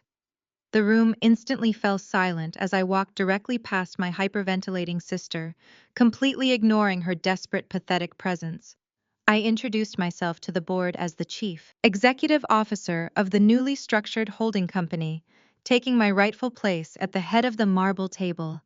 I calmly apologized for the unauthorized interruption caused by the previous speaker and promised them that the real presentation was about to begin. Lena tried to shout, demanding that security remove me, but the chief marketing officer silenced her with a single lethal glare, instructing her to sit down and shut up. I connected my tablet to the central projection system. The massive wall screen instantly came alive, displaying a breathtakingly flawless three-dimensional environment topology of their proposed global luxury resorts. The executives actually gasped as the immersive virtual reality camera swept smoothly through the pristine digital hotel lobby. The ambient lighting was dynamically rendered, the high-definition textures were perfectly mapped, and the spatial layout was flawlessly optimized for peak user experience. It was a living, breathing digital world that completely eclipsed the sad pieces of paper Lena had thrown on the table. I did not try to upsell them with meaningless luxury buzzwords. I gave them exactly what they asked for, executed with absolute technical perfection. I smoothly transitioned the presentation to their core corporate visual identity, isolating the massive floating logo, hovering above the virtual reception desk. I zoomed in on the primary emblem, showing them the brilliant negative space horizon symbol, built seamlessly from the letters B and M, perfectly integrated into the geometric architecture of the sun and mountain design. I pointed out the precise text placement, ensuring them that the words underneath the main logo were explicitly formatted in full uppercase text, exactly as their strict brand guidelines required. I watched the executives lean forward, completely mesmerized by the meticulous attention to detail. I panned the digital camera down to the primary graphic element, highlighting the word travel and showing them clearly that it was spelled precisely with only a single letter V, exactly as they had requested to eliminate any spelling artifacts or cultural misinterpretations. I then highlighted the secondary descriptive line explicitly configured in pristine lowercase text, preserving the exact original design ratio of their corporate aesthetic without a single overlapping pixel or distorted vector. It was a masterclass in user interface design and structural branding that completely obliterated Lena's pathetic two-dimensional garbage. The chief marketing officer stood up from her chair, her eyes wide with profound professional respect. She looked at Lena, who was currently shrinking into the corner of the room, weeping quietly as she realized she had been completely and utterly outclassed in every conceivable way. The executive then turned back to me, offering a firm, confident handshake. She announced to the entire board that this was exactly the kind of flawless elite technical execution Bin Min Travel required for their global expansion. She pulled a thick contract from her briefcase, sliding it directly across the marble table toward me, completely bypassing my sister and the ruins of my father's former company. She handed me her pen, and they officially signed the massive multi-million-dollar partnership with my new corporate entity right there on the spot. The morning sunlight filtered through the massive arched windows of the Buckhead mansion, illuminating heavy dust motes, dancing in the stagnant air. My mother sat completely still in the center of the grand living room, resting on her custom velvet sofa, surrounded by dozens of empty cardboard boxes that my father had frantically dragged up from the dark basement. She ignored the mounting chaos entirely, focusing all of her attention on arranging a delicate porcelain tea set on the silver tray in front of her. She was calmly sipping a steaming cup of premium Mokhtra tea, a highly exclusive imported blend that cost more per ounce than most people earned in a month. She adjusted the rim of her saucer with absolute precision, acting as if she were preparing to host one of her elite charity luncheons, instead of facing the absolute final deadline for their mandated eviction from the luxury estate. My father paced the entire length of the marble foyer, his face completely drenched in cold sweat as he haphazardly stuffed expensive tailored suits and custom Italian leather shoes into heavy-duty black plastic trash bags. He had entirely abandoned his aristocratic posture, looking like a terrified stranger, as he desperately tried to salvage whatever physical wealth he could quickly carry. Lena was on her knees near the sweeping grand staircase, weeping hysterically as she tried to shove 6 different rare luxury designer handbags into a single oversized duffel bag, the metallic clasps scratching aggressively against each other in the frantic, chaotic struggle. She begged my mother to stop drinking tea and start packing her expansive jewelry box, crying that the bank representatives and the local authorities were scheduled to arrive at exactly 10 in the morning to permanently lock them out of the only prestigious home she had ever known. My mother simply took another slow, elegant sip of her premium mock tray tea, letting the aromatic steam wash over her perfectly powdered face. She waved her free hand dismissively at Lena, telling her to stop acting like a dramatic commoner and to put those bags away. Right this instant, she confidently asserted that they were not going anywhere because the entire situation was just a temporary minor misunderstanding. She stubbornly claimed that my recent corporate takeover and the subsequent real estate foreclosure were nothing more than an elaborate childish tantrum. She told my father that I was simply acting out because I was still holding a petty grudge over being excluded from their exclusive high society galas and the elite sorority networking events they used to attend without me. She insisted that I was just flexing my new financial muscles to get their attention, and that by tomorrow morning I would inevitably come to my senses and return everything to normal. She smiled a terrifyingly vacant smile, promising Lena that I would soon return to my proper place as the quiet, obedient daughter who happily funded their luxurious lifestyle. From the shadows, because deep down, I desperately craved their parental validation and could never actually survive in the real, ruthless corporate world without their elite family name protecting me. My father stopped shoving his expensive suits into the plastic trash bag and stared at my mother with a look of absolute horrifying realization. He finally understood the true, terrifying depth of her profound psychological denial. He dropped the bags and walked over to the velvet sofa, his voice trembling violently as he told her that I was never coming back to save them from this disaster. He reminded her with a cracking voice that I had explicitly leased the very ground beneath their feet to Horizon Tech for the next 50 years, and that the bank had officially seized the property yesterday afternoon. He desperately tried to pull the delicate teacup out of her hands, begging her to understand that the elite black society of Atlanta she relied on had completely blacklisted them. Moment the news of the hostile corporate takeover broke across the city, he shouted that absolutely none of her wealthy, influential friends were going to swoop in and rescue them because their fraudulent business empire was entirely exposed, and their social credit was permanently destroyed beyond repair, leaving them completely isolated and vulnerable. My mother violently snatched the porcelain cup back, splashing the hot premium Mocha tea across the pristine glass coffee table. She glared at my father, telling him he was acting weak and that a true patriarch would never surrender his castle to an ungrateful subordinate child. She calmly smoothed the wrinkles from her silk morning robe, reaching for the ornate teapot to pour herself another serving, completely determined to ignore the harsh reality, crashing down around her before the warm liquid could even hit the bottom of her cup. 3 deafening consecutive knocks echoed violently through the cavernous marble foyer, striking the heavy, mahogany front doors with the undeniable force of absolute legal authority, making the crystal chandelier vibrate overhead. The heavy front doors were abruptly shoved open, revealing the towering, intimidating silhouette of the county sheriff, flanked by 4 armed deputies and an entire crew of burly professional movers wearing matching gray uniforms.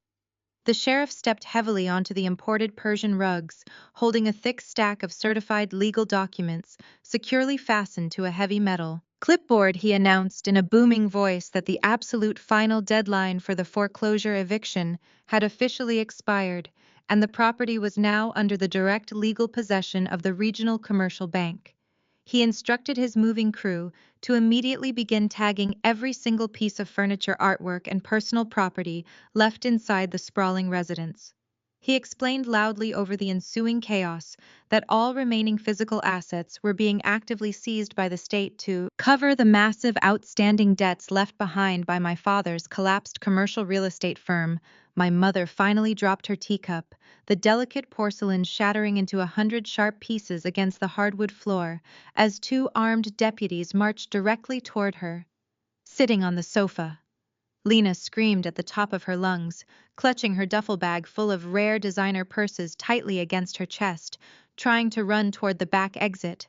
But a quick deputy swiftly intercepted her, blocking her path, and forcefully pulled the bags away, forcing my mother out, completely empty-handed and ruined. The flashing gold letters of the massive digital marquee reflected perfectly against the slick rain-washed pavement of the Grand Plaza entrance, completely paralyzing my parents and Lena in their cheap rented formal wear as they stared up at my name, illuminating the night sky. The security details at the main doors were aggressively checking guest credentials, ensuring only the absolute highest tier of Atlanta elite gained entry into the sprawling charity gala, while my family remained trapped on the wrong side of the velvet ropes, shivering in the damp air, trying to comprehend the staggering level of wealth and influence I had quietly amassed inside the spectacular ballroom. The atmosphere was thick with the scent of imported orchids and the low hum of highly lucrative networking taking place among the city's most powerful billionaires and tech titans. I glided effortlessly through the crowd, wearing a custom-designed emerald green gown that caught the light with every step, holding a crystal glass of sparkling water as top-tier executives and influential politicians continuously approached my table, hoping to secure just 2 minutes of my time to discuss potential partnerships with my newly established software empire. I maintained a perfectly polished smile, shaking hands and gracefully accepting their overwhelming praise, completely owning my rightful position as the sole diamond sponsor of the entire prestigious event after successfully navigating 3 consecutive hours of relentless social engagement and high-stakes corporate maneuvering. I discreetly excused myself from the main floor, seeking a brief moment of absolute silence, away from the overwhelming crowds. I walked confidently down the quiet marble hallway toward the exclusive VIP lounge area, pushing open the heavy frosted glass doors of the private restroom suite. The space was designed with impeccable luxury, featuring floor-to-ceiling mirrors, gold-plated fixtures, and an expansive velvet seating area, meant only for the highest-ranking donors of the evening. I approached the main vanity setting, my small clutch on the marble counter, leaning forward to inspect my reflection under the flattering, ambient lighting. I took a slow, deep breath, letting the incredible reality of my total victory wash over me, realizing that I had finally completely insulated myself from the toxic manipulation and the endless financial abuse that had defined my entire existence within the Vance family. The silent tranquility of the elegant room was suddenly shattered by the violent screech of the heavy glass doors being shoved open with aggressive, reckless force. Lena barged into the private sanctuary, breathing heavily, her eyes darting around the expansive room like a trapped, desperate animal hunting for an escape route.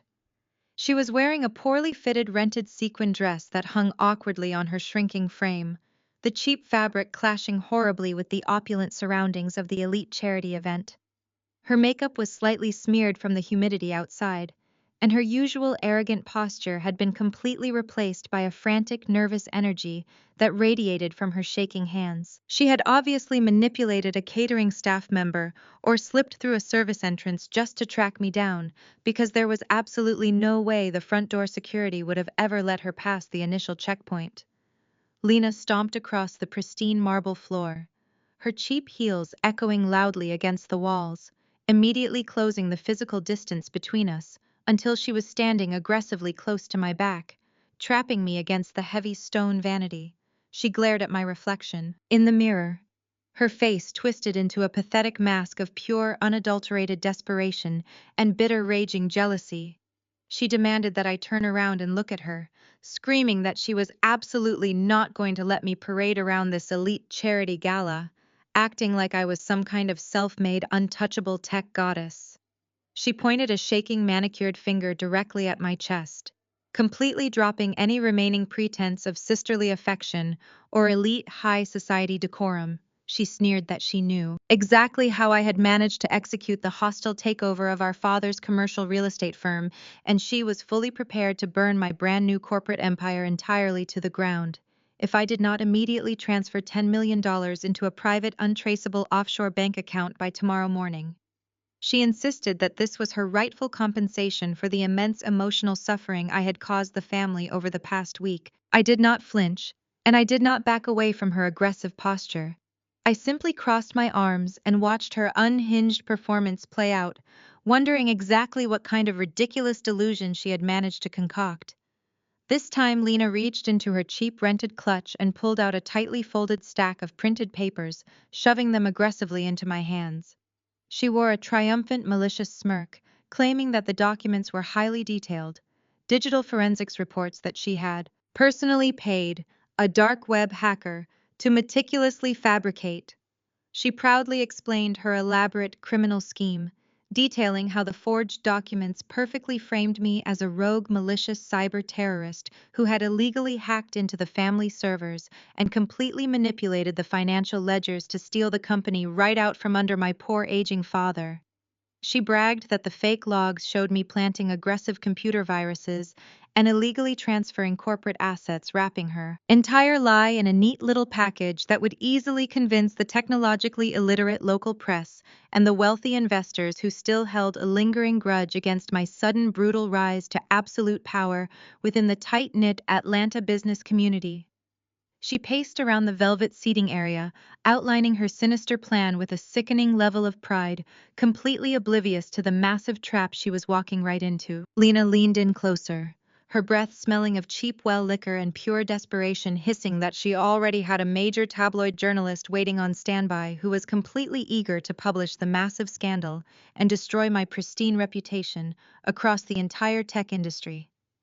She threatened to send the fabricated documents to every single investor sitting in the ballroom outside, claiming that once they saw the supposed proof of my illegal hacking activities, the board of directors would immediately strip me of my executive title, and the federal authorities would drag me out of the gala in handcuffs. She demanded that I immediately sign a binding non-disclosure agreement and wire her the extortion money, promising that if I just paid her the $10 million, she would permanently destroy the fake evidence and allow me to keep the company I had allegedly stolen.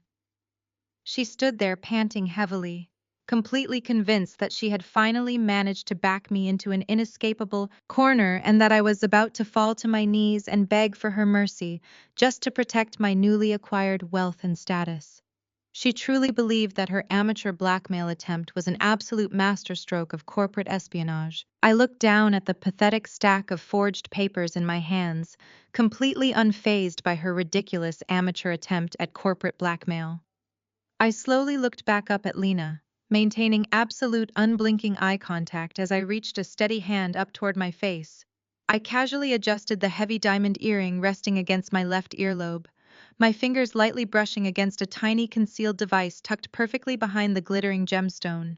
I let a cold, sharp smile spread across my face as I informed Lena in a perfectly calm, measured voice that she had just made a catastrophic, strictly illegal mistake. I told her that as the Diamond sponsor and the highest profile guest of the entire charity event, my private security detail had explicitly required me to wear a highly encrypted live transmitting microphone for my own absolute safety at all times. I explained that every single word of her unhinged extortion plot, every detail of her dark web hacking scheme, and her explicit demand for a $10 million offshore ransom had just been broadcast directly in crystal clear high-definition audio to my entire heavily armed security team, waiting right outside the door before the horrified realization could even fully register on Lena's pale, trembling face.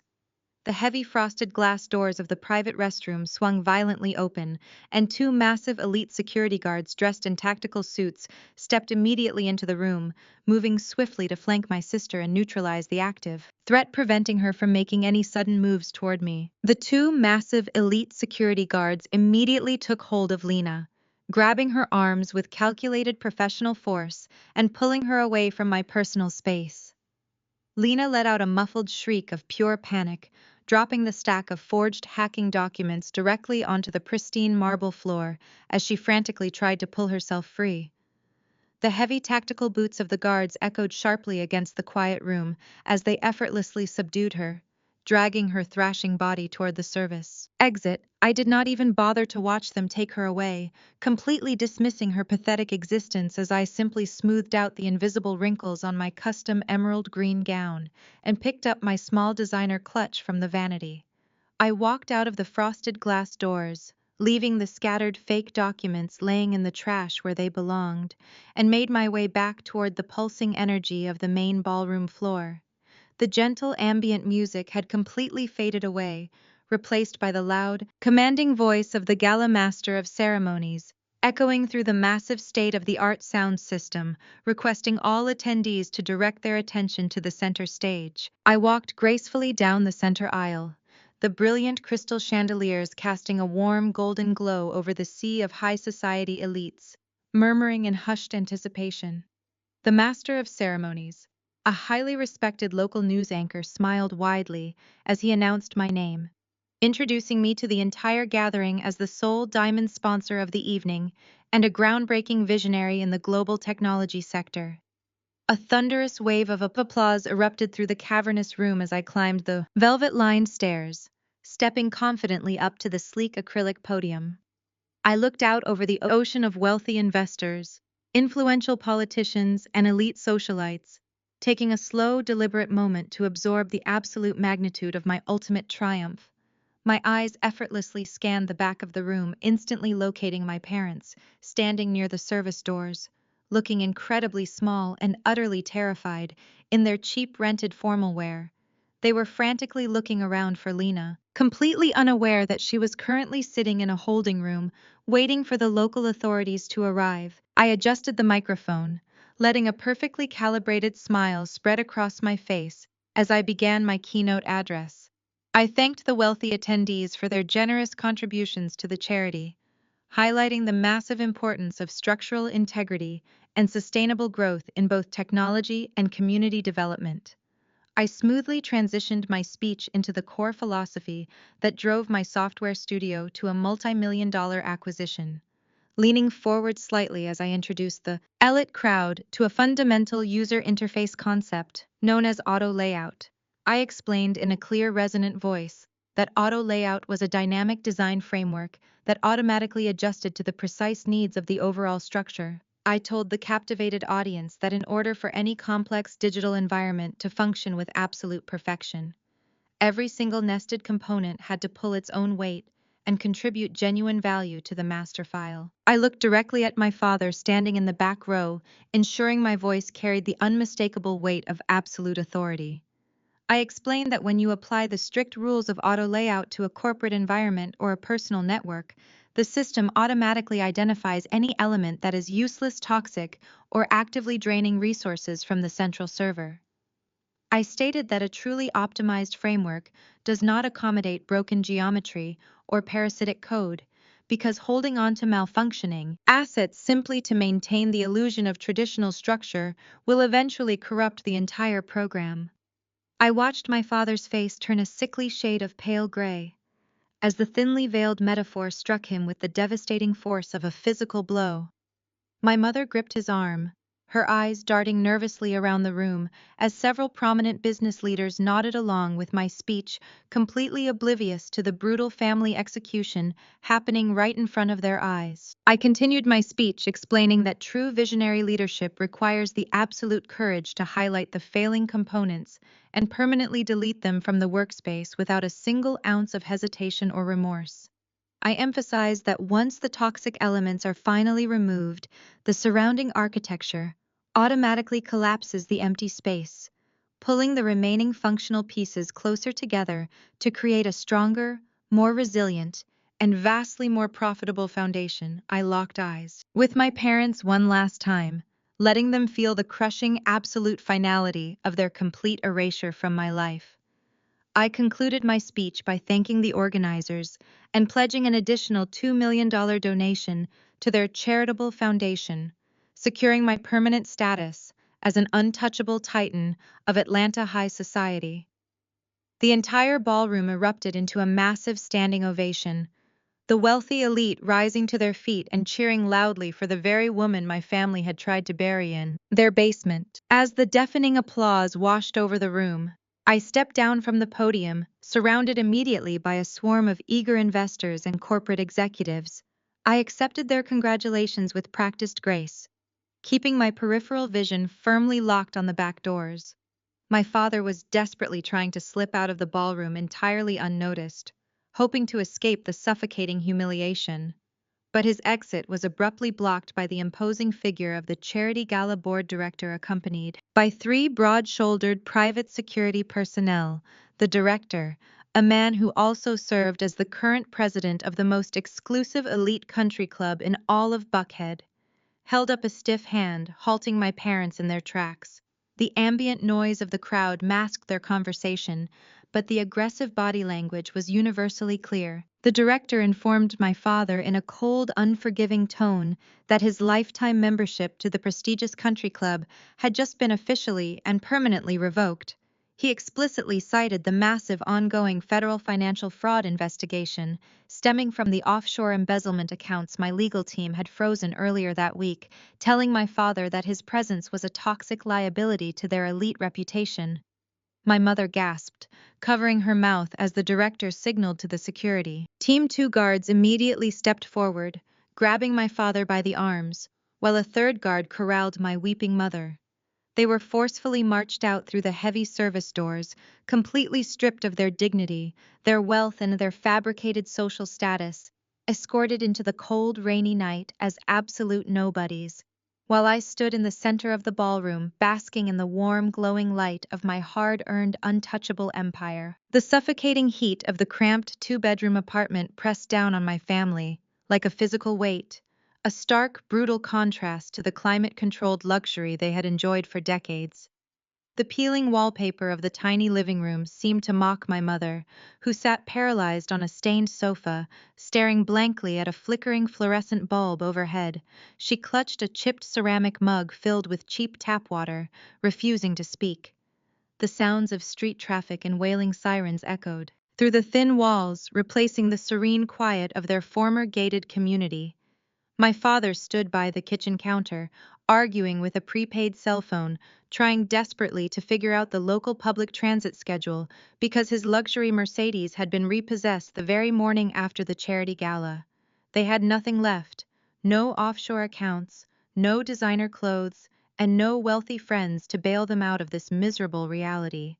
Their entire generational legacy had been reduced to a pile of cardboard boxes stacked in a corner. In the cramped secondary bedroom, Lena sat cross-legged on a bare mattress, staring at the cracked screen of a cheap refurbished laptop my father had managed to pawn his last watch to purchase.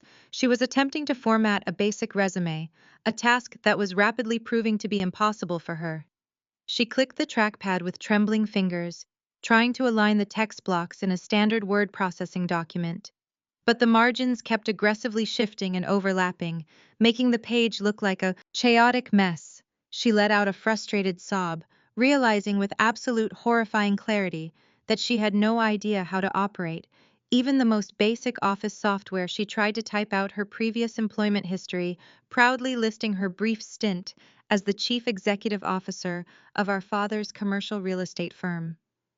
But when she reached the section detailing her actual daily responsibilities, her fingers hovered frozen over the plastic keys. She realized she could not even describe the software programs the company relied on. She could not list a single tangible skill. She had never generated a financial report. She had never coded a user interface. She had never rendered a three-dimensional model, and she had never actually managed a project from conception to launch.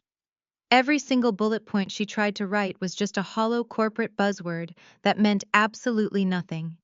She finally understood the crushing reality that her entire professional identity had been completely fabricated, built entirely on my relentless labor and my technical brilliance. She wept bitterly as she deleted the CEO title, realizing that without my digital infrastructure supporting her, she was completely unemployable in the modern corporate world. Wiping her tear-stained face, she desperately downgraded her search querying job boards for entry-level assistant positions. She finally found a listing for a junior user interface coordinator at a rapidly expanding tech firm, hoping she could just fake her way through the interview using the limited design vocabulary she had absorbed from listening to my past presentations and looking at my old storyboards. The next morning, Lena stood outside a towering glass skyscraper in the downtown technology district, her feet aching from the humiliating 2-hour bus ride she had been forced to take. She smoothed the wrinkles out of her only remaining professional outfit, a generic gray skirt suit she had bought at a discount department store. She took a deep breath, trying to channel the arrogant sorority girl confidence she used to wield like a weapon. But she only felt incredibly small and profoundly vulnerable. As she pushed through the heavy revolving doors, the lobby of the tech firm was a masterpiece of modern minimal architecture, featuring sleek white marble floors and massive digital displays showcasing brilliant geometric algorithms. She approached the sleek reception desk, giving her name to the intimidating receptionist who silently pointed her toward a row of glass-walled interview rooms. Lena sat in the waiting area, clutching her poorly formatted resume, sweating nervously as she watched. Brilliant developers and sharply dressed executives glide effortlessly through the bright, open concept workspace, realizing she was entirely out of her depth. She tried to practice her sales pitch, whispering empty luxury marketing phrases to herself, hoping to charm whoever was conducting the interview. A sharp-looking administrative assistant finally called her name, leading her down a long, pristine corridor filled with vibrant digital art displays to a massive corner office overlooking the city. Lena walked into the room, putting on a bright artificial smile, ready to deploy her classic manipulative charm. A large leather executive chair sat behind a custom glass desk, facing the expansive floor-to-ceiling windows, looking out over the beautiful Atlanta skyline. She straightened her posture, desperately trying to project the aura of a seasoned industry professional. Despite her wrinkled clothing, Lena cleared her throat loudly, announcing her arrival and stating that she was absolutely thrilled to bring her elite dynamic branding experience to their growing corporate team, thinking she could effortlessly secure a massive salary and immediate executive perks without any real effort. The heavy leather chair slowly swiveled around, revealing the face of the hiring manager.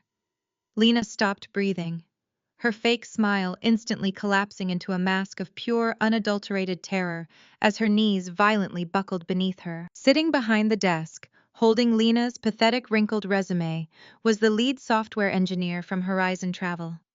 The exact same, highly exacting woman who had watched Lena completely botch the $50 million pitch with her amateur two-dimensional layouts just a few weeks prior. The engineer looked Lena up and down, her expression radiating absolute professional disgust. She dropped the printed resume directly into a metal trash can beside her glass desk. Without even breaking eye contact, she leaned forward, resting her elbows on the glass surface, informing Lena in a brutally cold voice that Naomi had just explicitly appointed her as the new vice president of operations for this entire massive corporate building.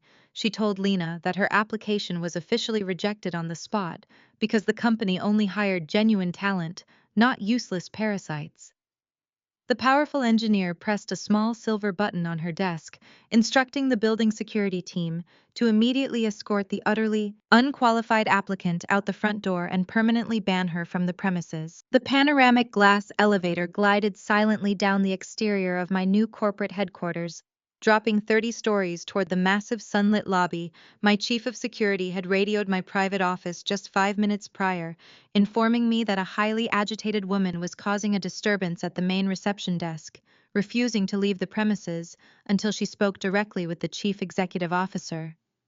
I stepped out of the elevator, letting the pristine silence of my executive floor transition into the bustling, energetic hum of brilliant engineers and top-tier project managers moving purposefully through the expansive open-concept workspace.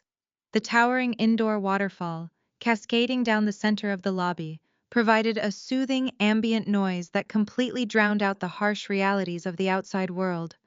But it could not entirely mask the desperate pleading voice echoing near the front entrance. My mother stood leaning against the polished obsidian reception desk, looking absolutely unrecognizable from the arrogant buckhead matriarch who used to command entire charity galas with a single dismissive glance. Her signature designer wardrobe had been entirely replaced by a faded generic cardigan and poorly fitted slacks, she clearly bought from a discount rack. Her hair, once perfectly maintained by elite stylists, hung flat and lifeless around her hollow-drawn face. She clutched a cheap, cloudy, plastic Tupperware container tightly against her chest, looking around the magnificent multi-million-dollar corporate facility with wide, terrified eyes.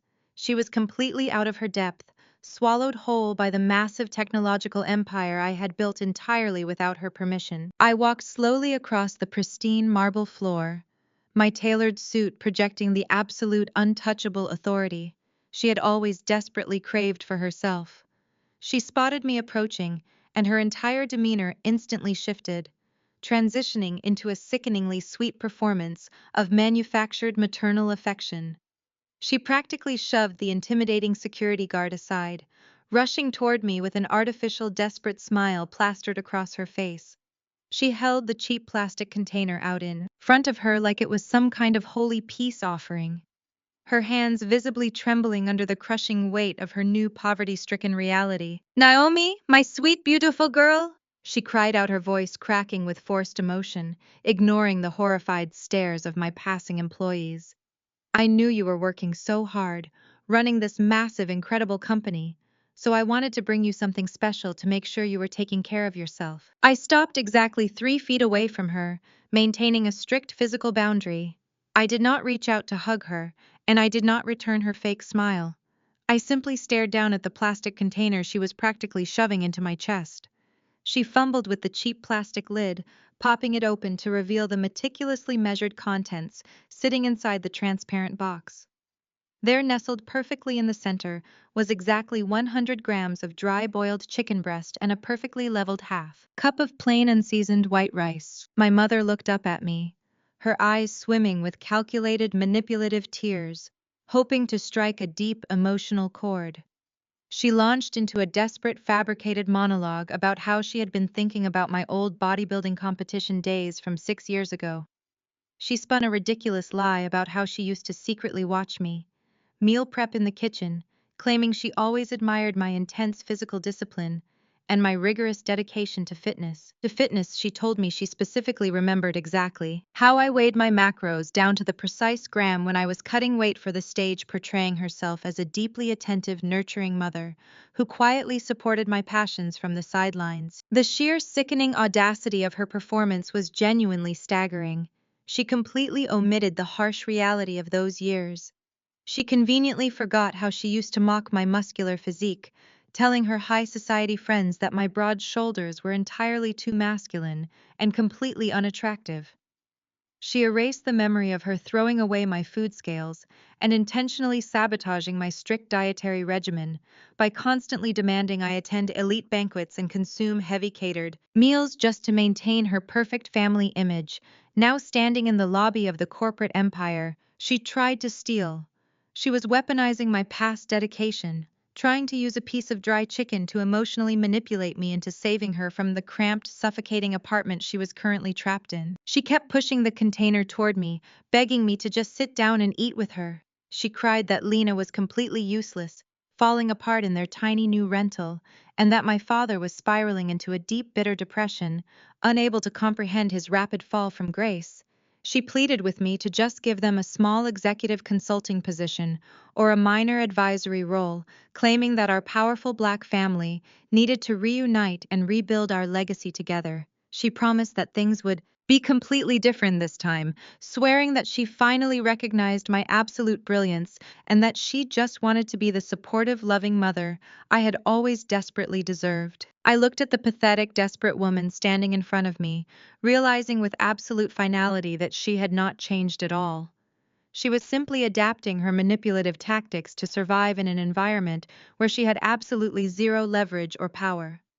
I slowly reached out and took the plastic container from her trembling hands, holding the incredibly basic meal I used to eat every single day during my grueling prep.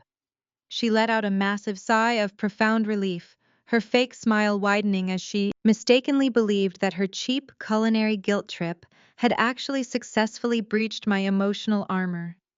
She took a hopeful step forward, assuming the horrific events of the past few weeks were about to be instantly forgiven and her luxurious lifestyle miraculously restored. I held the container in my left hand, turning my attention to my chief of security, who had been standing silently just a few feet away. I gave him a barely perceptible nod.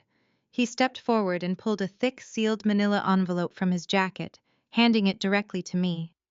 I placed the envelope flat on the cool obsidian surface of the reception desk, sliding it smoothly across the polished stone until it bumped gently against my mother's hands. Her smile instantly evaporated, replaced by a look of sheer, unadulterated dread, as she stared down at the bold red legal lettering printed across the front of the heavy package. I informed her in a voice completely devoid of any sympathy or warmth that the document inside was a strict, legally binding and thoroughly comprehensive no contact order, permanently barring her, my father, and Lena from ever approaching my corporate headquarters, my private residences, or any of my affiliated business properties ever again.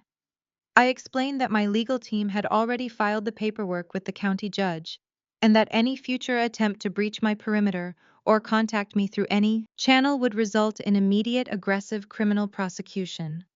I looked her dead in the eyes, watching the final pathetic shreds of her manipulative hope shatter completely into a million irreparable pieces as the true consequences of her lifelong cruelty finally crushed her spirit. She opened her mouth to argue, to launch into another desperate tirade about family loyalty and bloodlines. But the heavy, imposing presence of my security team stepping closer immediately silenced her protests. The entire lobby watched in absolute silence as the woman who had once commanded rooms with ruthless arrogance was reduced to a trespassing nuisance being escorted out by the very people she used to consider beneath her.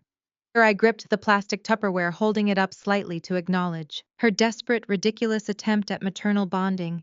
Before I turned my back on her forever, I kept my voice perfectly level, letting my final words echo clearly through the massive, beautiful lobby, wrapping around her like an inescapable, suffocating chain. Thanks for the food, I said coldly, stepping away from the desk toward my secure elevators. But I track my own macros now. The stainless steel doors of my private elevator slid shut, sealing away the pathetic memory of my mother's desperate manipulation as the glass cab propelled me back up to the top floor of my corporate fortress.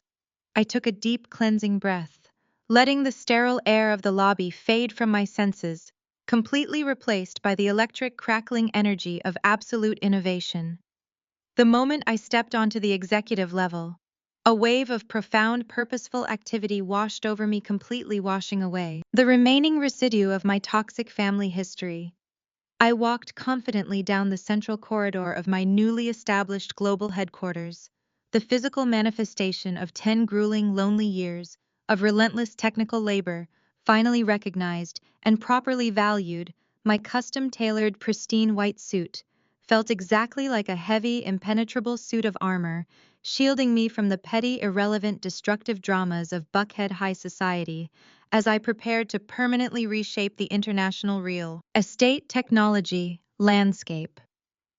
I pushed open the heavy acoustic glass doors, entering the primary development wing, where the air vibrated with the intense, focused hum of hundreds of high-end processors, rendering complex algorithms in real time. The expansive state-of-the-art open-concept workspace was a breathtaking, magnificent testament to absolute structural perfection, designed meticulously, using the exact same spatial mapping topologies I originally coded in the dark, isolated basement of my parents' foreclosed mansion. Natural sunlight poured beautifully through the massive geometric skylights, illuminating the collaborative design pods, where my hand-picked diverse team of brilliant engineers and visionary architects collaborated seamlessly. They did not stop working to nervously cower when I walked past them, like my father's terrified, intimidated employees always used to do. They looked up from their bright dual monitors and offered genuine, respectful nods of deep professional admiration, completely validating my executive leadership through shared technical brilliance and mutual fierce dedication to the digital craft. There were no nepotism hires here, no arrogant sorority sisters pretending to understand market analytics, and absolutely no one claiming credit for my proprietary code. I stopped by a central rendering station, watching my lead backend developer smoothly execute a massive instance swap across our global server network. We exchanged a quick technical dialogue about optimizing the virtual physics engine, her eyes shining with the exact same passionate intensity. I felt every single day I had intentionally built a corporate culture that actively rewarded raw talent and relentless innovation, completely eradicating the oppressive demand for blind obedience that had suffocated me for my entire adult life. The energy in the room reached a fever pitch as we approached the main launch console, situated in the very center of the primary development floor. Today was not just another software update. It was the official global deployment of my brand new enterprise-level virtual reality platform, a massive technological upgrade that would instantly render every single competing commercial real estate application completely obsolete. My chief operating officer handed me a sleek digital tablet displaying the final countdown timer, syncing perfectly with our international server hubs scattered across 3 different continents. I looked around the room, making eye contact with the brilliant men and women who had worked tirelessly by my side to bring this magnificent digital ecosystem to life. I did not need to give a desperate manipulative speech like my father always did. I simply smiled and pressed my thumb against the biometric scanner, initiating the global deployment sequence. The massive digital displays suspended high above our heads instantly illuminated, brilliantly tracking the live encoded data packets as the software aggressively and permanently overwrote the existing market standard. A beautiful cascading wave of bright green confirmation codes flooded the panoramic screens, accompanied by the deafening joyous cheers of my elite engineering team as our global server traffic skyrocketed, securing highly lucrative multi-million-dollar licensing contracts in real time right in front of our eyes. The live metric dashboards updated, furiously confirming that our proprietary platform had just officially captured 70% of the global market share in a matter of seconds, completely cementing my permanent status as an untouchable titan in the fiercely competitive international technology industry. My phone buzzed endlessly with frantic, breathless messages from elite venture capitalists and panicked, desperate competitors, desperately trying to buy their way into my exclusive ecosystem. But I simply silenced the device, tossing it carelessly onto the console. The massive high-definition monitors, wrapping around the lobby walls, suddenly switched their broadcast feeds to a breaking financial news segment. The anchor stared directly into the camera, excitedly reporting on the unprecedented historic success of my software launch, displaying my name and my face across millions of screens worldwide. They detailed how a previously unknown brilliant developer had quietly executed the most aggressive corporate takeover in Atlanta history and subsequently built an empire that completely revolutionized how the world interacted with virtual spatial environments. Listening to the prestigious financial analysts analyze my flawless victory felt incredibly validating, entirely erasing the years of being called a useless pixel art nerd by people who could not even format a basic Word document. I stepped away from the cheering crowd, needing a singular moment of total absolute silence to absorb the absolute finality of my ultimate triumph. I walked over to the towering floor-to-ceiling windows, looking down at the sprawling, bustling streets of downtown Atlanta, stretching out far below my fortress of glass and steel. My eyes naturally drifted down toward the busy intersection directly across the street, focusing on a cheap, brightly lit local diner nestled perfectly between 2 towering high rises. Through the grease-stained plate glass window of the incredibly busy restaurant, I spotted a very familiar figure hunched over a dirty table, wearing a terribly stained, generic brown polyester uniform. Lena was vigorously scrubbing the sticky linoleum floor with a cheap plastic brush, her hair pulled back into a messy, chaotic bun, completely stripped of her luxury designer clothing, her elite sorority connections, and her entirely fabricated upper-class identity. She looked utterly exhausted and thoroughly defeated, trapped permanently in a harsh minimum wage reality she could never successfully manipulate her way out of.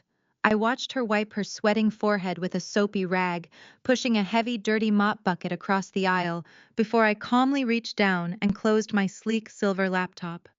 I let a soft, genuine smile spread across my face, finally turning my back on the window and the miserable remnants of my past.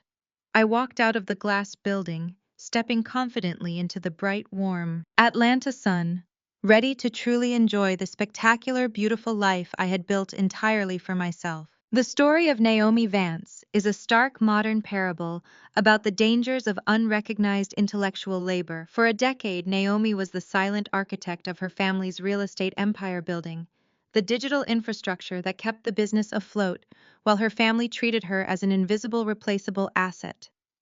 The most profound lesson here is not simply about revenge or corporate maneuvering. It is about the necessity of owning your own value. Naomi spent 10 years believing that family meant shared sacrifice. She operated under the assumption that her dedication would eventually earn her respect. This is a common trap in both personal and professional spheres. When you allow your contribution to be absorbed into a system that does not formally recognize or compensate you, you are not being a team player. You are essentially donating your time to fuel someone else's ego and profit. The turning point in the story is Naomi's foresight. She didn't just work hard, she worked strategically. By ensuring that her work was legally defined as independent and protected by her own copyright, she created the leverage she needed. Many people fear creating boundaries, thinking that insisting on formal agreements or recognition makes them difficult or uncollaborative. Naomi's journey proves the opposite. Those boundaries were the only things that kept her from total ruin. Furthermore, the story highlights the difference between performative and substantive success.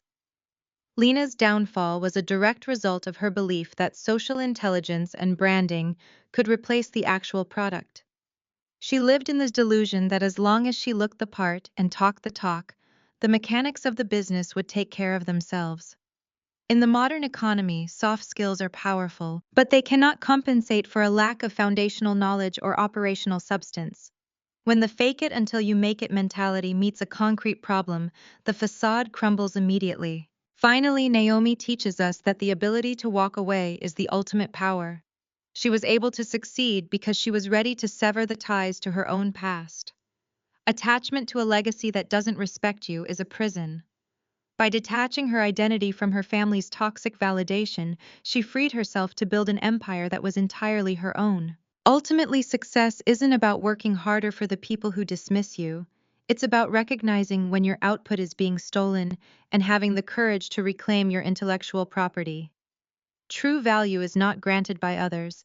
It is secured through your own strategic foresight, your mastery of your craft, and your uncompromising self-respect. If you do not define your own terms, the market or those closest to you will happily define them for you, usually to your detriment. Stop waiting for recognition to be handed to you. Start documenting your contributions, securing your intellectual property, and building your own table today.